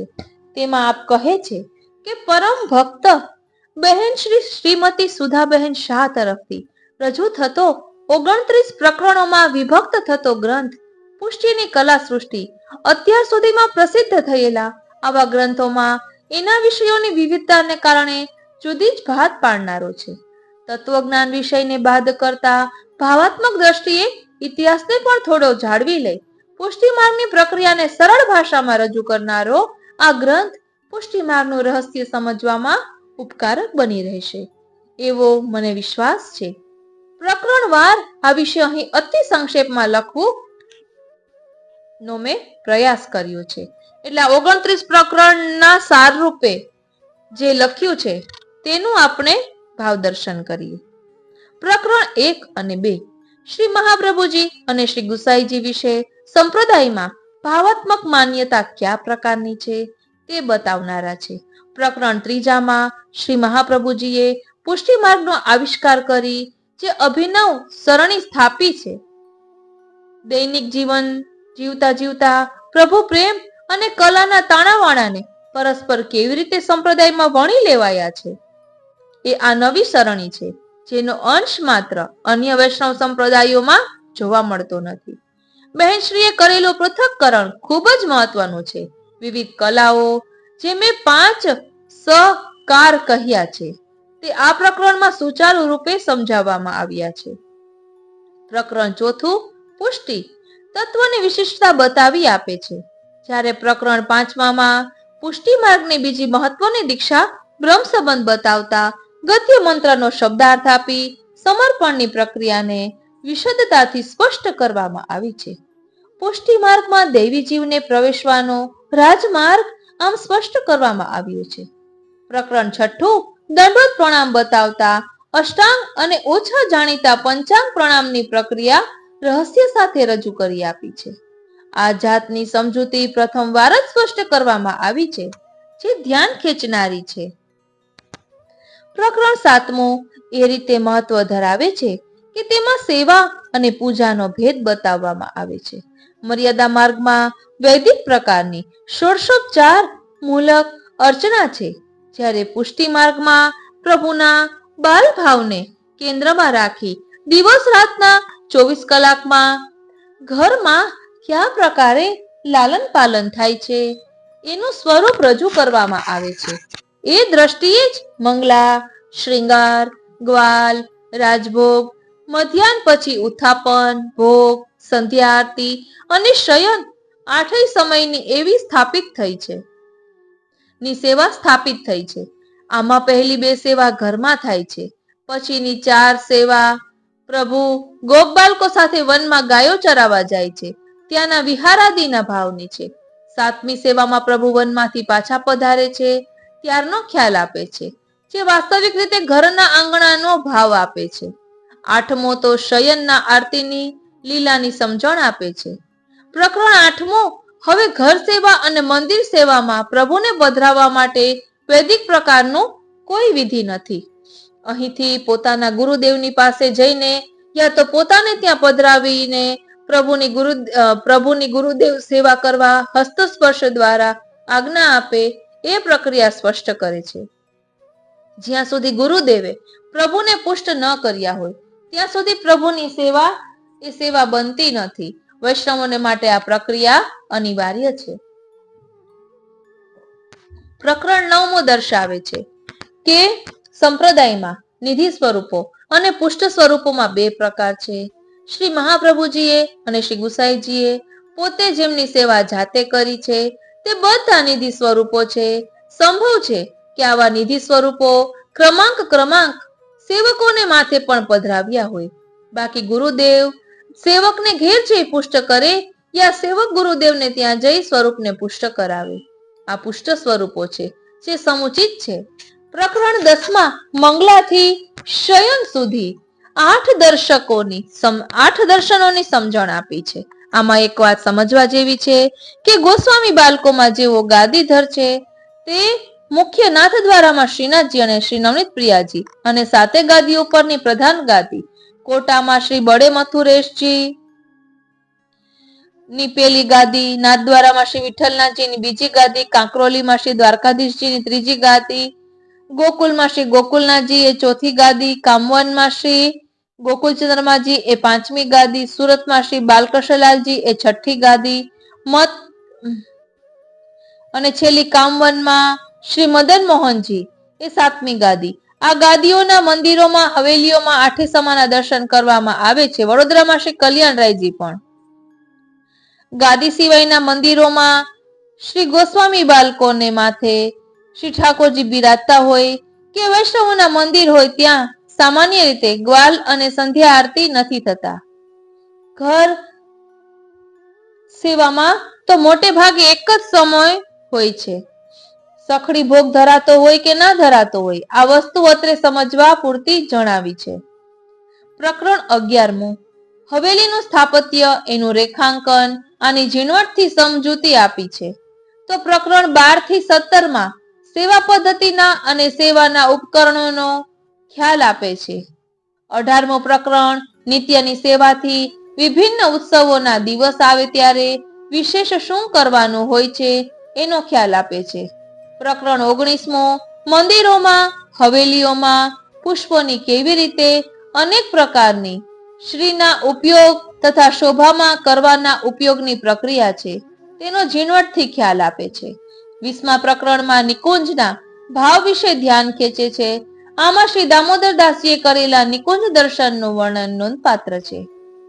મેં આ પૂર્વે સંપ્રદાયમાં પ્રભુ સેવામાં 5 સકાર કહ્યા છે. એ સેવાઓનો પ્રકરણ 20 થી 28માં લેખિકાએ વિશદતાથી ખ્યાલ આપ્યો છે.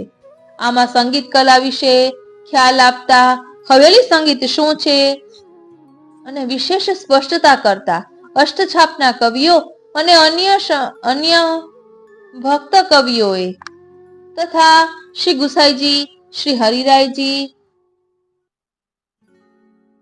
શ્રી દ્વારકેશજીએ સમાના કીર્તનોની રચના કરી છે એ વિશે ખ્યાલ આપવામાં આવ્યો છે.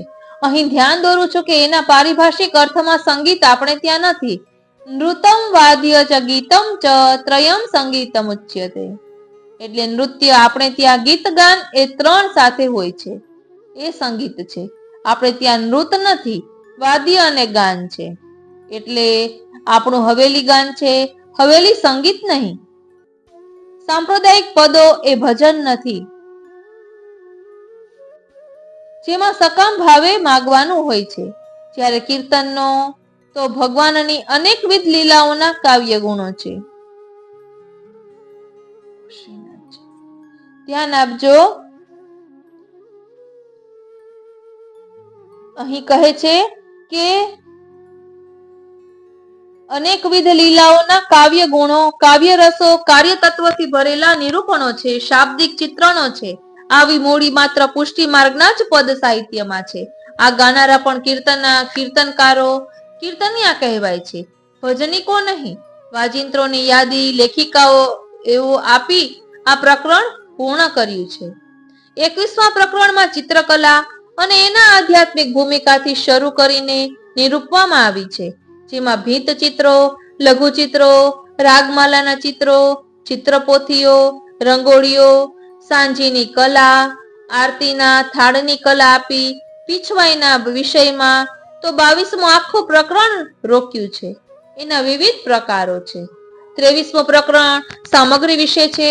વાનગીઓનું વર્ગીકરણ, નિત્યની 8 ભોગની સામગ્રી, આયુર્વેદ અનુસાર ભિન્ન ભિન્ન ઋતુઓની સામગ્રી, અન્નકૂટ, 56 ભોગ, કુંવારો, છાક, આ 4 વિશિષ્ટ પ્રકારના ઉત્સવોની સામગ્રી લેખિકા ખૂબ ઊંડાણમાં ઉતર્યા છે. પ્રત્યેક સામગ્રી શ્રીને ધરાવવામાં આવે ત્યારે તુલસી પત્ર અવશ્ય મૂકવા જોઈએ. એ પણ લેખિકા ચૂક્યા નથી. 25 અને 26માં તો 2 પ્રકરણ તોરણો અને વિવિધ ઘટાઓનો ખ્યાલ આપ્યો છે. તે પણ નોંધપાત્ર વસ્તુ છે. ધાતુ શિલ્પ, કાષ્ઠ શિલ્પ વિશે 27નું પ્રકરણ આપવામાં આવ્યું છે. ઓ શ્રીનાથજી, ઓ શ્રીનાથજી. હવે અહીં કહે છે કે કાષ્ઠ શિલ્પોમાં નાના નાના સોગટા, બારણા, ઝરૂખા, જાળીઓ, ગોપ ગોપીઓની પ્રતિમાઓ, ગાય વાછરડાના બાવલા વગેરે વિશે માહિતી મળે છે. પલના, હિંડોળા, સિંહાસન વગેરે પણ નોંધપાત્ર છે. અંતમાં ઋતુ પ્રમાણે અત્તરનો પણ ખ્યાલ આપવામાં આવ્યો છે.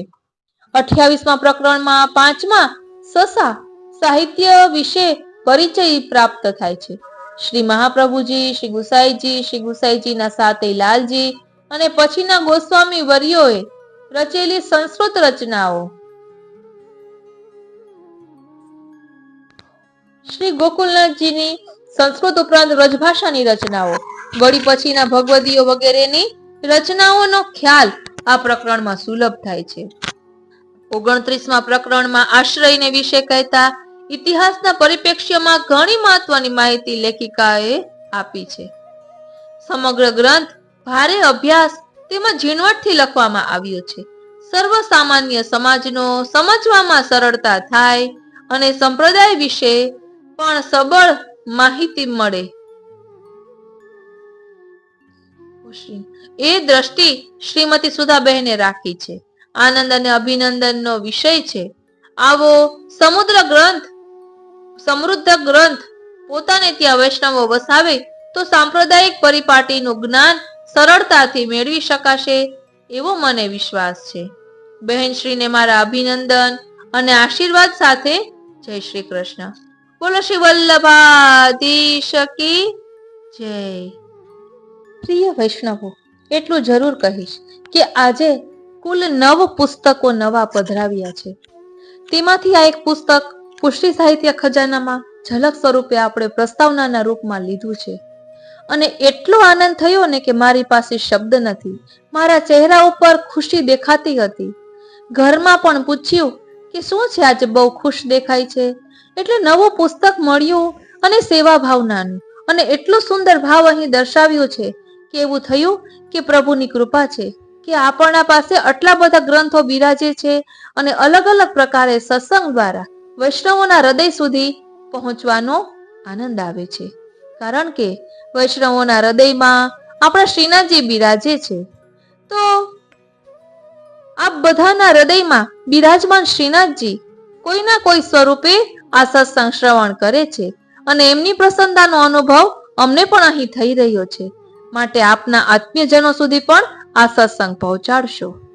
અહીં પુષ્ટિની કલાની વાત છે એટલે આપણે તનુવિદ્યા સેવાનો પ્રકાર એ પાછળ એડ કરીશું. એટલે આપ જરૂરથી જણાવશો કે આપને આ પુસ્તકમાંથી શું શ્રવણ કરવું છે. જ્યારે જ્યારે અનુકૂળતા હશે ત્યારે જરૂરથી લઈશું. કારણ કે ખૂબ સુંદર રીતે અહીં સમજાવ્યું છે કે જેના કારણે આપણે સેવામાં વધુ આનંદ લઈ શકાય. બોલો શ્રી વલ્લભાધીશ કી જય. સેવા અને સત્સંગ માટે સદાય તત્પર એવા વાલા વૈષ્ણવોને જય શ્રી કૃષ્ણ. હું મન આતુરી આપ સર્વે વૈષ્ણવોનું આજના આ અલૌકિક સત્સંગમાં હાર્દિક સ્વાગત કરું છું. આપણે તનુજા વિતજા સેવા કરીએ છીએ તો શું આપણે તે યોગ્ય રીતે કરીએ છીએ કે ક્યાંય ચૂકી જઈએ છીએ તે આજે આપણે જોઈશું. એટલે તનુજા વિતજા સેવા પ્રકારનો સારાંશ જોઈશું કે જેના કારણે આપણે જો કોઈ ભૂલ કરતા હોઈએ તો તેનાથી બચી શકીએ. શ્રી વલ્લભાચાર્ય ચરણે નિબંધમાં સર્વનિર્ણય ગ્રંથમાં કારિકા 226 થી 245માં આનો ઉલ્લેખ કર્યો છે. તે આપણે આજે લઈ રહ્યા છીએ. તનુ વિતજા કરનારે નીચે મુજબના મુદ્દાઓ ધ્યાનમાં રાખવા.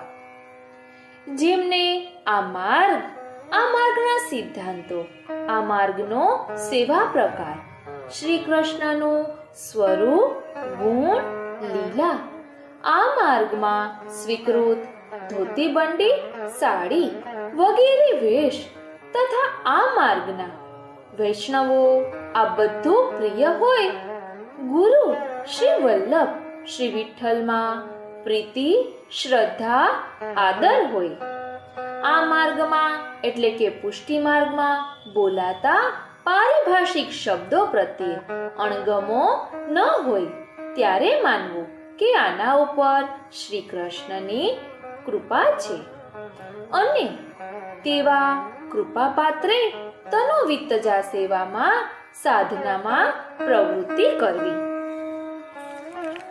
આ માર્ગના એવા યોગ્ય ગુરુના લક્ષણોનું પરીક્ષણ કરી તેવા યોગ્ય ગુરુની શરણાગતિ સ્વીકારી તેમની આજ્ઞા ઉપદેશ મુજબ આગળ વધવું. સેવા, ભક્તિ વગેરે તેમની આજ્ઞા ઉપદેશ મુજબ કરવું. ગુરુના લક્ષણ જે કૃષ્ણ સેવામાં પરાયણ ચિત્ત હોય, દંભ વગેરે ગુણોથી સર્વથા રહિત હોય, શ્રી ભાગવતના તત્વને સારી રીતે જાણનાર હોય, પૂર્વમાં જણાવેલ બધા જ ગુણોથી યુક્ત એવા પરમ ગુરુ ભગવાન જ ગુરુ સ્વરૂપે પ્રગટ થયા છે તેવા શ્રી વલ્લભાચાર્ય ચરણમાં પૂર્ણ ગુરુ ભાવ આદર સહિત રાખી ભગવત ભક્તો દ્વારા સેવાયેલા અથવા જ્યાં રહેતા હોય તેવા પુણ્ય પવિત્ર દેશમાં નિવાસ કરી અથવા જે શહેર, ગામ યા સ્થળમાં ભક્તિ સેવા, ધર્મ વગેરેથી વિપરીત અતિ લૌકિક ભોગ પ્રધાન સ્થળમાં યા તેવા લોકોના સમીપ અથવા મધ્યે ન રહી ભક્તિને અનુકૂળ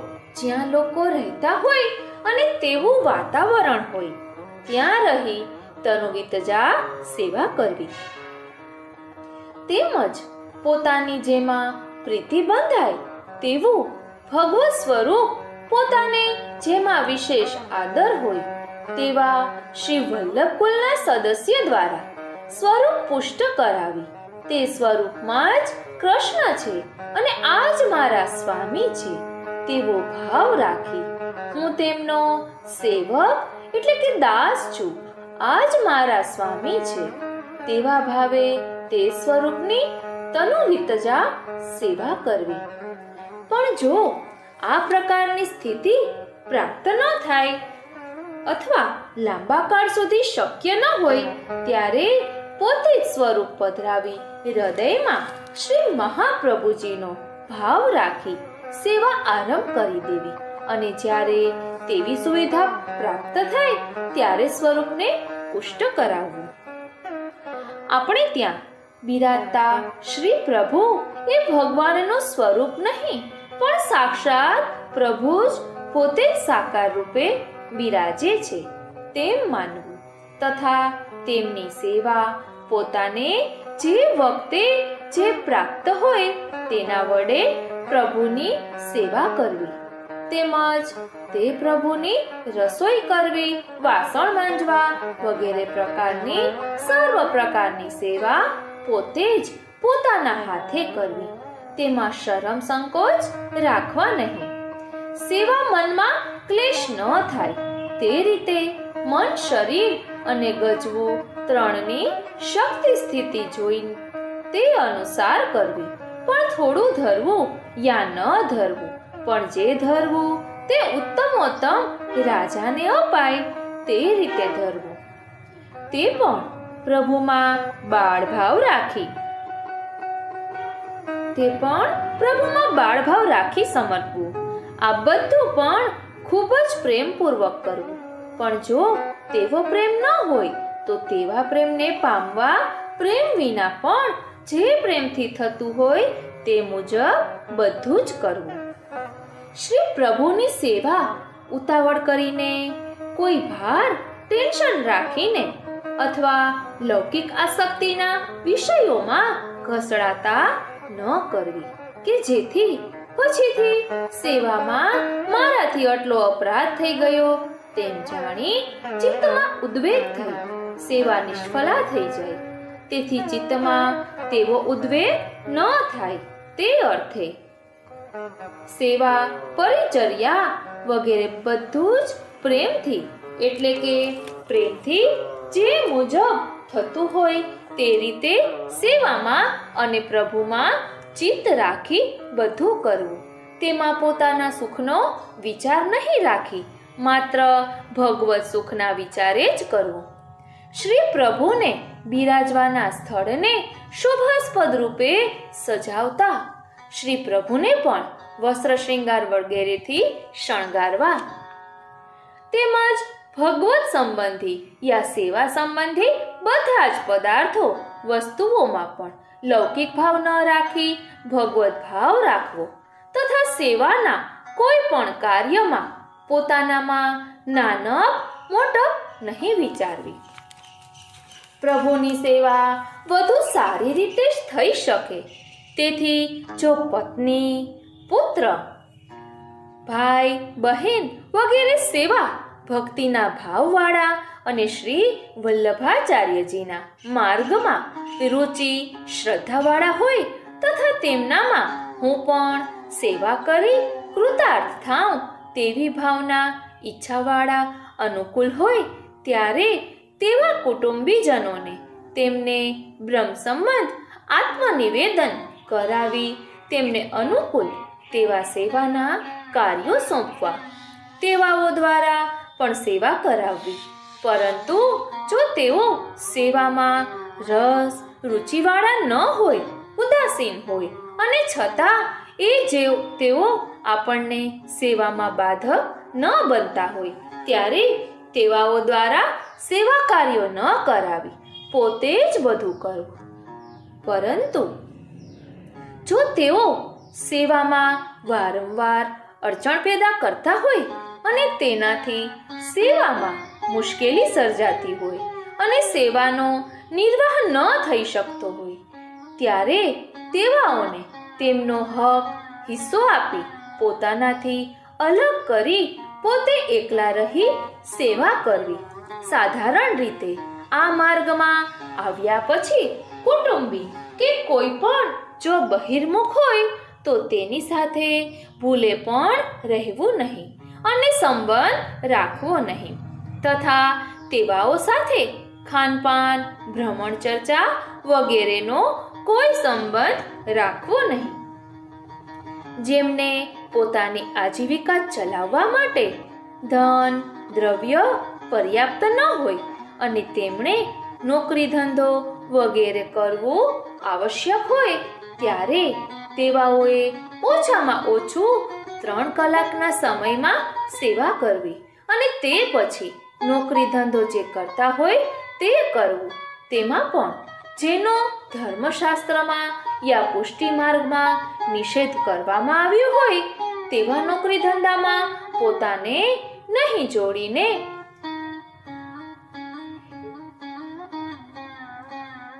જેનો નિષેધ નથી તેવા સ્થળે તેવા જ વ્યવસાયમાં નોકરી કરવી. એટલે કે દારૂ ડુંગળી લસણ વગેરેનું વેચાણ, માંસ ઈંડા વગેરેનો વ્યવસાય, દેહ વિક્રયનો વ્યવસાય, સટ્ટા જુગારનો વ્યવસાય વગેરે આ પ્રકારના વ્યવસાયોથી સર્વથા દૂર રહેવું. તે ઉપરાંત જો પોતાનો પેઢી દર પેઢીથી પરંપરાથી ચાલ્યો આવતો વ્યવસાય પૂર્વમાં કહ્યા મુજબ જો નિષિદ્ધ હોય તો ત્યારે તેનો પણ ત્યાગ કરી જેનો નિષેધ નથી તેવા નોકરી ધંધા દ્વારા જીવનનો નિર્વાહ ચલાવવો. તેવી જ રીતે નિષિદ્ધ વ્યવસાય કરનારના ઘરે પણ કે તેના ઘરનું પણ ખાનપાન કરવું નહીં. સારાંશમાં ભગવત સેવામાં શુદ્ધ દ્રવ્યનો જ ઉપયોગ કરવો અને ભગવત સમર્પિતનો જ પોતે પણ ઉપયોગ કરવો. આ ઉપરાંત આજીવિકા ચલાવવા જતા તેટલા સમય પૂરતી પોતાનામાં જે બહિર્મુખતા વ્યાપે છે તેને દૂર કરવા નિયમપૂર્વક શ્રી ભાગવતનું પઠન પાઠન મનન વગેરે કરવું તેમજ પોતાનામાં સાધારણ બહિર્મુખતા જણાતા શ્રી ભાગવતનું અનુસંધાન કરવું તેમજ નોકરી ધંધામાં પણ વચમાં થોડો ઘણો પણ સમય નવરાશ ન મળે ત્યારે નવરા ગપાટા મારવા વગેરે ન કરી 16 ગ્રંથ શ્રી ભાગવત ભગવદ્ ગીતા વગેરેમાંથી પુસ્તક સાથે રાખી તે વખતે તેનું વાંચન કરવામાં સમય ગાળવો. શરીરથી થનાર સેવા ભજન એ બહિર્ભજન છે અને મન વગેરેથી થનાર સેવા ભજન એ આંતરભજન છે. ત્યાં જેમ બહિર્ભજનમાં પ્રતિકૂળ ત્યગવા તેમ આંતરભજનમાં પણ પ્રતિકૂળ જે હોય તેનો ત્યાગ કરવાનો છે. જેનાથી ચિત્ત વ્યાકુલ દુઃખી ન બને તેમ રહેવું, ચાહે ઘર ગૃહસ્થી સંબંધી હોય ચાહે મન બુદ્ધિ સંબંધી હોય. કારણ કે કોઈ પણ પ્રકારની ચિત્તની વ્યાકુલતા એ સેવામાં વિક્ષેપ કરાવે છે. જે તીખી ધારનો અણીવાળો પથ્થર પગમાં ચૂપતા પારાવાર કષ્ટનો અનુભવ કરાવે છે, તેવી જ રીતે પારકા દુષ્ટ પ્રકૃતિના લોકો દ્વારા કહેવાયેલા અતિશય કડવા વચનો મનને ખૂબ જ ક્ષુભિત બનાવી વ્યાકુલ બનાવે છે. તે વ્યાકુલતા ન થાય તે અર્થે તેવા કડવા વચનોને સહન કરવા. સહન કરવા એટલે મનમાં કડવાશ રાખી સહન કરવા એમ નહીં, પણ સામેવાળા કડવા વચન બોલનારમાં તેની વાણીમાં કૃષ્ણ ભાવ રાખીને આના દ્વારા શ્રી કૃષ્ણ જ મારા માટે હિતના વચનો કહી રહ્યા છે તેવા વિચારે સહન કરવા. આ પ્રકારે ચિત્તને બહિર્મુખ ન બનાવતા સ્થિતિ કરવી. તેવી જ રીતે વૈરાગ્ય અને પરિતોષ પણ નહીં ત્યાગવા. વૈરાગ્ય એટલે કર્તવ્ય બુદ્ધિથી ઘર ગૃહસ્થી કુટુંબનું પાલન પોષણ કરીને પણ તેમનામાં વિશેષ આસક્તિ ન રાખવી. તથા પરિતોષ એટલે કારણ વિનાની વધુ પડતી આશા અપેક્ષા ન રાખી ભગવદ ઈચ્છાને જે પ્રાપ્ત હોય તેમાં જ સંતોષ રાખવો.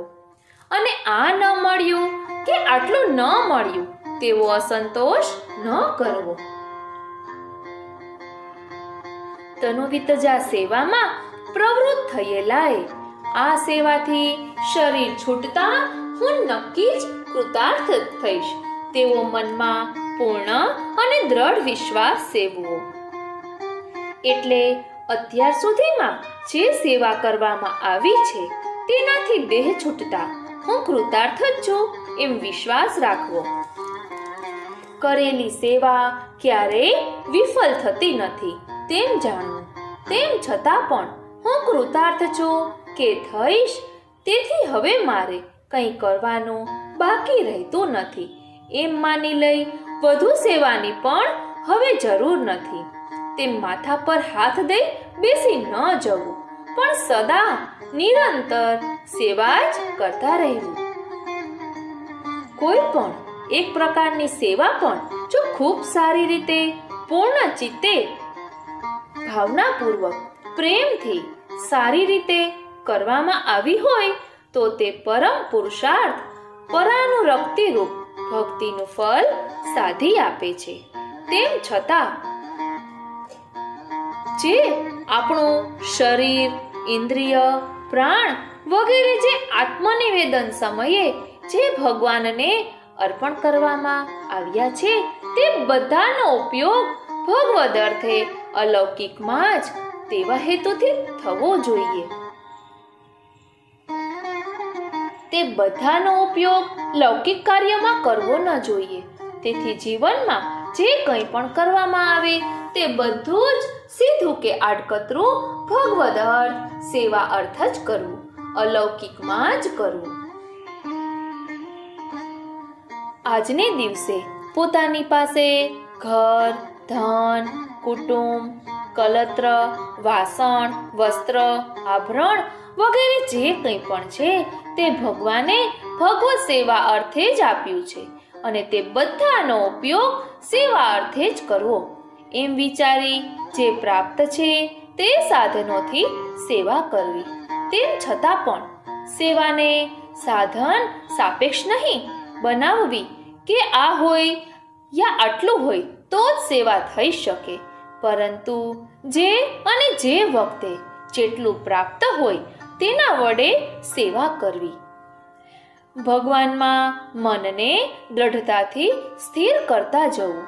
આને સિદ્ધ કરવા વૃથા બોલવું, જે ભગવદ વિષયક અથવા ભગવત સેવા વિષયક જે કંઈ પણ છે તેથી અલગ કંઈ પણ બોલવું એટલે વૃથા બોલવું, વૃથા ક્રિયા કરવી.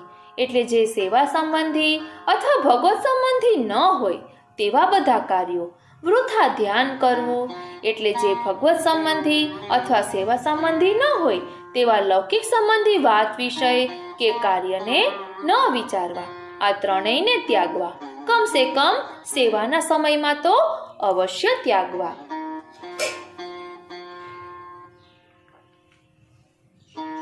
જેનાથી બીજાને પીડા થાય, કષ્ટ થાય, કરમાયેલું, દોષવાળું, ગંધાતું, જૂનું થઈ ગયેલું તેવું પ્રભુને સમર્પવું નહીં. પોતાને અત્યંત અપ્રિય હોય તેવું પ્રભુને સમર્પવું નહીં. કોઈથી ઉધાર માંગીને લાવેલું, બેઈમાનીથી મેળવેલું, બીજાને દુખી કરી મેળવેલું, ચોરી હિંસાથી મેળવેલું, બીજાને માટે આવેલું યા રાખેલું તેવું પ્રભુને સમર્પવું નહીં. પરંતુ દૂધ, દહીં, માખણ વગેરે આત્મપ્રિય, કેરી, દાડમ, જાંબુ, સફરજન વગેરે ફળો લોકમાં પ્રિય તથા જેનો ઘણા સમયથી મનમાં મનોરથ કર્યો હોય કે આ ક્યારે આરોગાવીશ તેવા બધા જ પદાર્થો પ્રભુને સમર્પવા.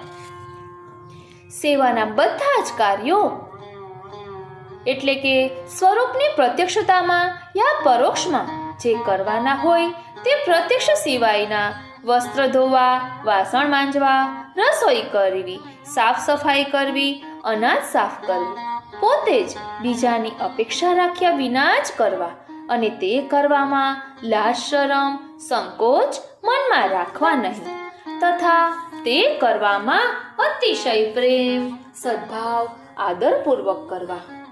આ પ્રકારની સેવા જો કોઈ પ્રતિકૂળતા ન હોય તો સૂર્યોદય પૂર્વની 48 મિનિટથી આરંભી સૂર્યાસ્ત પછીની 24 મિનિટ પર્યંતની કરવી. જો થોડી પ્રતિકૂળતા હોય ત્યારે તેથી 3 કલાક ઓછા સમયની અને થોડીક વધુ પ્રતિકૂળતા હોય ત્યારે તેથી પણ 3 કલાક ઓછા સમયની અને જો ઘણી પ્રતિકૂળતા હોય કે જેમને નોકરી ધંધો અનિવાર્ય હોય ત્યારે પ્રાતઃકાલ 3 કલાકની તો સેવા અવશ્યમેવ કરવી. સેવામાં પ્રવૃત્ત વૈષ્ણવે સેવા ઉપરાંત પોતાનો વર્ણ અને આશ્રમને ઉચિત જે વૈદિક કર્મો છે, સંધ્યા વંદન આદિ તે પણ અવશ્ય કરવા. પરંતુ સેવાને બાધ ન થાય તથા સેવામાં વિક્ષેપ ન થાય તે રીતે કરવા અને તેમાં વૈદિક કર્મમાં સમયનો બાધ આવતો હોય ત્યારે સેવાને પ્રાધાન્ય આપી સેવા પછીના સમયમાં જ વૈદિક કર્મો કરવા. તેવી જ રીતે જેનાથી દેહ સંબંધે કહેવાયેલા ધર્મો, સૂતક, રજસ્વલા વગેરેમાં સેવા, સંધ્યા, પાઠ, પૂજા વગેરે ન કરવા એમ નિષેધ શાસ્ત્રમાં થયેલો હોય તેવા અવસરે સેવા વગેરે, દર્શન વગેરે ન કરી તેટલા દિવસ મનમાં જ અષ્ટાક્ષરનું રટણ કરવું અને તેટલા દિવસ માત્ર દેહ પોષણ પૂરતું જ ભોજન આદિ કરવું, પણ સ્વાદ વગેરેનો મહત્વ ન આપવું. તેમ છતાં પણ જ્યારે આગ લાગવી, ભૂકંપ વગેરે કોઈ આકસ્મિક આપત્તિ આવી પડે ત્યારે અન્ય કંઈ વિચાર્યા વિના સ્નેહવશ પ્રભુના સ્વરૂપને પરિશ્રમમાંથી બહાર પધરાવી લાવવા અને પછી ફરીથી સ્વરૂપને પુષ્ટ કરાવવા. તેમજ પોતાની દરેક ઇન્દ્રિયોને એના કાર્ય દ્વારા એટલે કે શબ્દ, સ્પર્શ વગેરે વિષયોને ભગવત સેવામાં ભગવદ અર્થે યોજવા તથા ઇન્દ્રિયોની જે પણ માંગણી થતી હોય તેના જે કાર્ય ભગવત સેવા સંબંધી સ્પષ્ટ રૂપે ન જણાતા હોય તેવા વિષયમાં તેવા કાર્યો ન કરી ઇન્દ્રિયોનો નિગ્રહ તેને વશમાં રાખવી અને તે માટે બધી જ વસ્તુઓ ભગવત સંબંધમાં જ યોજવી.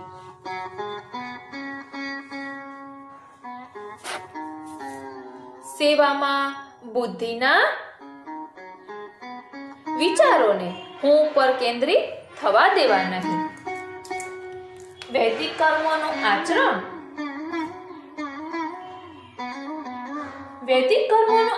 પણ ભગવદ આજ્ઞાના પાલન રૂપમાં કરવું, પણ કર્મના ફળ મેળવવા તેમાં આસક્તિ ન રાખવી. તેવી જ રીતે આ લોક સંબંધી યા પરલોક, સ્વર્ગ આદિ સંબંધી ભોગોમાં પણ આસક્તિ ન રાખવી, તેમજ લોકવ્યવહારના ધર્મો નિભાવવા, પણ લોક અને શાસ્ત્ર વચ્ચે વાંધો નડતો હોય ત્યારે વ્યવહાર ધર્મને ગૌણ માનવું, વેદ ધર્મને મહત્વ આપવું તથા લોકયા વેદના ધર્મોનો ભગવત ધર્મ સાથે વાંધો વિરોધ આવતો હોય ત્યારે બંનેને ગૌણ સમજી ભગવત ધર્મને મહત્વ આપવું. ભગવત ધર્મ જ સર્વોપરી છે. તેમજ વૈદિક ધર્મ વિધર્મની બાબતમાં પણ ભગવદ ઈચ્છા શી છે તેને વિચારવું અને જેમાં ભગવદ ઈચ્છા હોય તે મુજબ વર્તન કરવું. સેવામાં બુદ્ધિના વિચારોને હું પર કેન્દ્રિત થવા દેવા નહીં. હું આટલું કરું, મારાથી આટલું ન થયું વગેરે પ્રકારનો વિચાર એ પણ એક પ્રકારનો અહંકાર જ છે. સેવામાં કોઈ પણ કાર્યની સિદ્ધિ યા તો પોતાનું સેવામાં મન લાગવું એ આપણામાં કોઈ ગુણ યા વિશેષતા છે માટે છે યા મેં આટલા સાધનો કર્યા તેથી છે એમ નહીં માનવું કે એવું નહીં વિચારવું, પરંતુ સેવામાં કાર્યની સિદ્ધિ યા મન લાગવું ત્યારે થઈ શકે છે કે જ્યારે ભગવાન મનમાં આવી બિરાજે. જીવકૃત સાધનોથી યા જીવ સ્વભાવે કંઈ પણ કરેલું તેનાથી શક્ય નથી, માટે મારા હૃદયમાં ભગવાને જ પ્રવેશ કરીને સેવામાં સિદ્ધિ અપાવી છે યા મન લગાડ્યું છે તેમ અહંકાર રહિત દીનતાપૂર્વક વિચારવું. વિશ્વના પ્રત્યેક પ્રાણી માત્રમાં તથા સર્વ લોકમાં જ્યાં જ્યાં પણ ભગવત બુદ્ધિ કરી શકાય છે ત્યાં ત્યાં સર્વત્ર ભગવત બુદ્ધિ કરવી. તેમજ હું આજે જે કંઈ પણ છું તે ભગવાનની કૃપાથી જ છું તેવી ભગવાનમાં દીન ભાવના કરવી. તેમજ જીવ બુદ્ધિથી આપણને ન પણ સમજાય તો પણ ભગવાન જે કરે છે તે જીવના હિતમાં કૃપાપૂર્વક જ કરે છે તેમ મનમાં દ્રઢતાથી માનવું. તેમજ હું ભગવાનને મારા સ્વામીને આધીન છું તે વિચારે સર્વ પ્રકારે અભિમાનનો ત્યાગ કરો અને તેવા વિચાર અહંકારને પોતાનામાંથી સર્વથા ત્યજવો. તેમજ ભગવાનની કોઈ પણ કૃતિમાં દોષ ન જોઈ તેમાં કૃપાનો જ વિચાર કરવો. તનુવિત જા સેવામાં પ્રવૃત્ત થયેલાએ સેવામાં ઉચ્ચ સ્વરે ભગવાનના ગુણ લીલા સ્વરૂપને વર્ણવતા એવા પદો કીર્તનો ગાવા, મનમાં ને મનમાં ઝીણા સ્વરે નહીં ગાવા અને તેમાં બીજાને ગમશે કે નહીં તથા તેને કેવું લાગશે વગેરે વિચારવું નહીં. તેમજ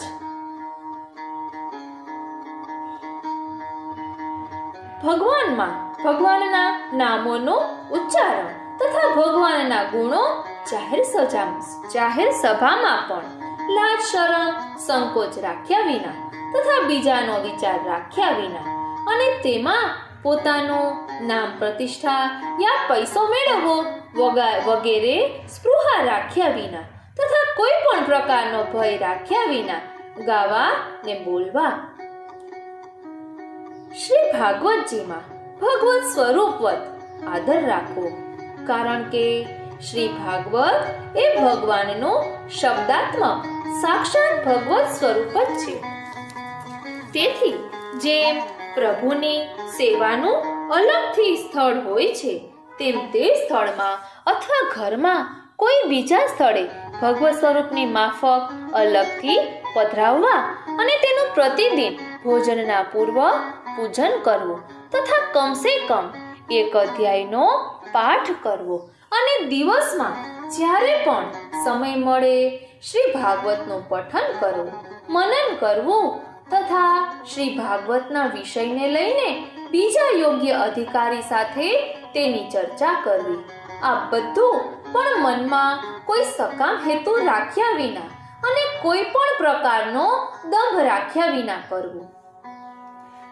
તનુવિતજા સેવામાં પ્રવૃત્ત વૈષ્ણવે કંઠમાં તુલસીના કાષ્ઠમાંથી બનેલી કંઠી અહર્નિશ ધારણ કરવી તથા કંઠી ગળામાં ન હોય તેવી સ્થિતિમાં એક ડગલું પણ ભરવું નહીં.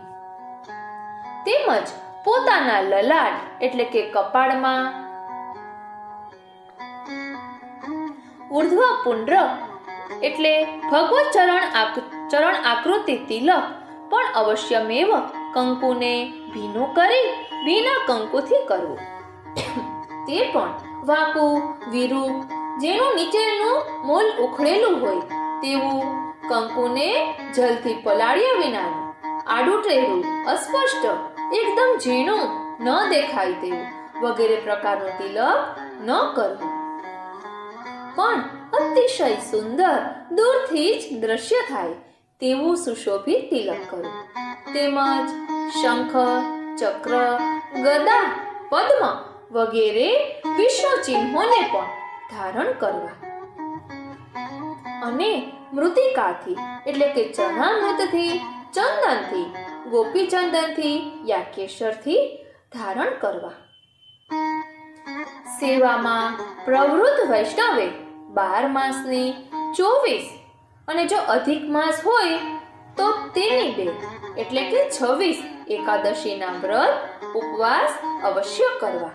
તેમજ જેમાં દશમી તિથિનો વેધ ન આવતો હોય તેવી અરુણોદય વ્યાપીની એકાદશી તિથિ જે દિવસે થતી હોય તે દિવસે કરવું. દશમીએ સૂર્યોદયથી લઈને બીજા દિવસે પ્રાતઃકાલ 55 ઘડી દશમી રહેતી હોય તો તે દશમીનો વેદ કહેવાય. તેથી એકાદશી તિથિએ વ્રત ન કરવું. જો એકાદશી તિથિનો ક્ષય થતો હોય ત્યારે દ્વાદશીએ વ્રત કરવું અથવા જો 2 દ્વાદશી તિથિ હોય ત્યારે એકાદશીએ વ્રત ન કરી પ્રથમ દ્વાદશીએ વ્રત કરવું. તેવી જ રીતે જો શક્ય હોય તો વ્રતના દિવસે જાગરણ કરી રાત્રિભર ભગવદ નામ સ્મરણ કરવું. તેવી જ રીતે જન્માષ્ટમી અને રામનવમીના દિવસે પણ અવશ્ય વ્રત કરવું. જન્માષ્ટમીમાં સપ્તમી સૂર્યોદય સમયે ન હોય, સૂર્યોદય સમયે અષ્ટમી હોય તેવી અષ્ટમીના દિવસે વ્રત કરવું. અને જો અષ્ટમી તિથિનો ક્ષય હોય ત્યારે નવમી તિથિએ વ્રત કરવું. તેમજ નૃસિંહ ચતુર્દશી તથા વામન દ્વાદશીએ પણ જો નૃસિંહજીમાં અવતાર માત્ર રૂપે અંશરૂપે ભાવ ન રહી સાક્ષાત પુરુષોત્તમનો ભાવ રહેતો હોય તેમજ તે જ રીતે શ્રી વામનજીમાં રહેતો હોય તો ત્યારે તે બે વ્રતો પણ અવશ્ય કરવા. તેમાં સૂર્યોદયે ત્રયોદશી રહીને થોડી ક્ષણ પછી ચતુર્દશી આવી જતી હોય તેવી ચતુર્દશીમાં વ્રત ન કરવું, પણ ત્યારે પૂર્ણિમાએ વ્રત કરવું. તેવી જ રીતે મધ્યાહન કાળે શ્રવણ નક્ષત્ર જે દિવસે રહેતું હોય તેવી દ્વાદશી અથવા એકાદશી તિથિએ વ્રત કરવું. આ ઉપરાંત 12 માસમાં આવતા રથયાત્રા, ડોલ વગેરે યાત્રા ઉત્સવો, શ્રી મહાપ્રભુજી, શ્રી ગુસાઈજી, શ્રી રાધાષ્ટમી વગેરે ઉત્સવો, દીપાવલી, નવરાત્રી, નવવિલાસ, દેવ પ્રબોધિની, મકર સંક્રાંતિ, મેષ સંક્રાંતિ વગેરે પર્વાત્મક ઉત્સવો પણ યથાશક્ય ખૂબ આનંદપૂર્વક સેવામાં મનાવવા. ગઈકાલે જ મેં કાલિંદી બેટીજીના વચનામૃતમાં સાંભળ્યું હતું કે હમણાં આપણે 1 જાન્યુઆરી હતી એટલે ન્યૂ યર કહેવાય, તો આપણે કઈ રીતે નવું વર્ષ મનાવી શકીએ તેનો તેમાં ખુલાસો કર્યો હતો કે બધા લોકો અત્યારે 31ના રાત્રે 12 વાગ્યા પછી ન્યૂ યરની પાર્ટી મનાવતા હોય છે. તો આપણે આપણા ઘરમાં ઘરની બધી લાઈટો ચાલુ કરી પ્રભુનો જયકારો બોલાવી વલ્લભાધીશ કી જય, ગોવર્ધનનાથ કી જય, શ્યામાજુ પ્યારી કી જય, શ્યામ સુંદર શ્રી યમને મહારાણી કી જય, એવી રીતે બધા જયકારા બોલાવી અને પાઠ કરવા. ઓછામાં ઓછા 4 પાઠ એટલે કે સર્વોત્તમ, યમનાષ્ટક, ચતુશ્લોકીને કૃષ્ણાશ્રય એ કરવા. અને જો વધુ કરવાનું મન હોય તો ષોડશ ગ્રંથ, વલ્લભ સાખી, મૂળ પુરુષ, વલ્લભાખ્યાન એવા સ્તોત્રો પણ કરી શકાય. એટલે આપણે આપણા નવા વર્ષની શરૂઆત આ રીતે પણ કરી શકાય. એટલે બહારનું કોઈ પણ હોય, પરંતુ જો તેને અલૌકિકમાં જોડી દઈએ તો તેનો અનેરો આનંદ હોય.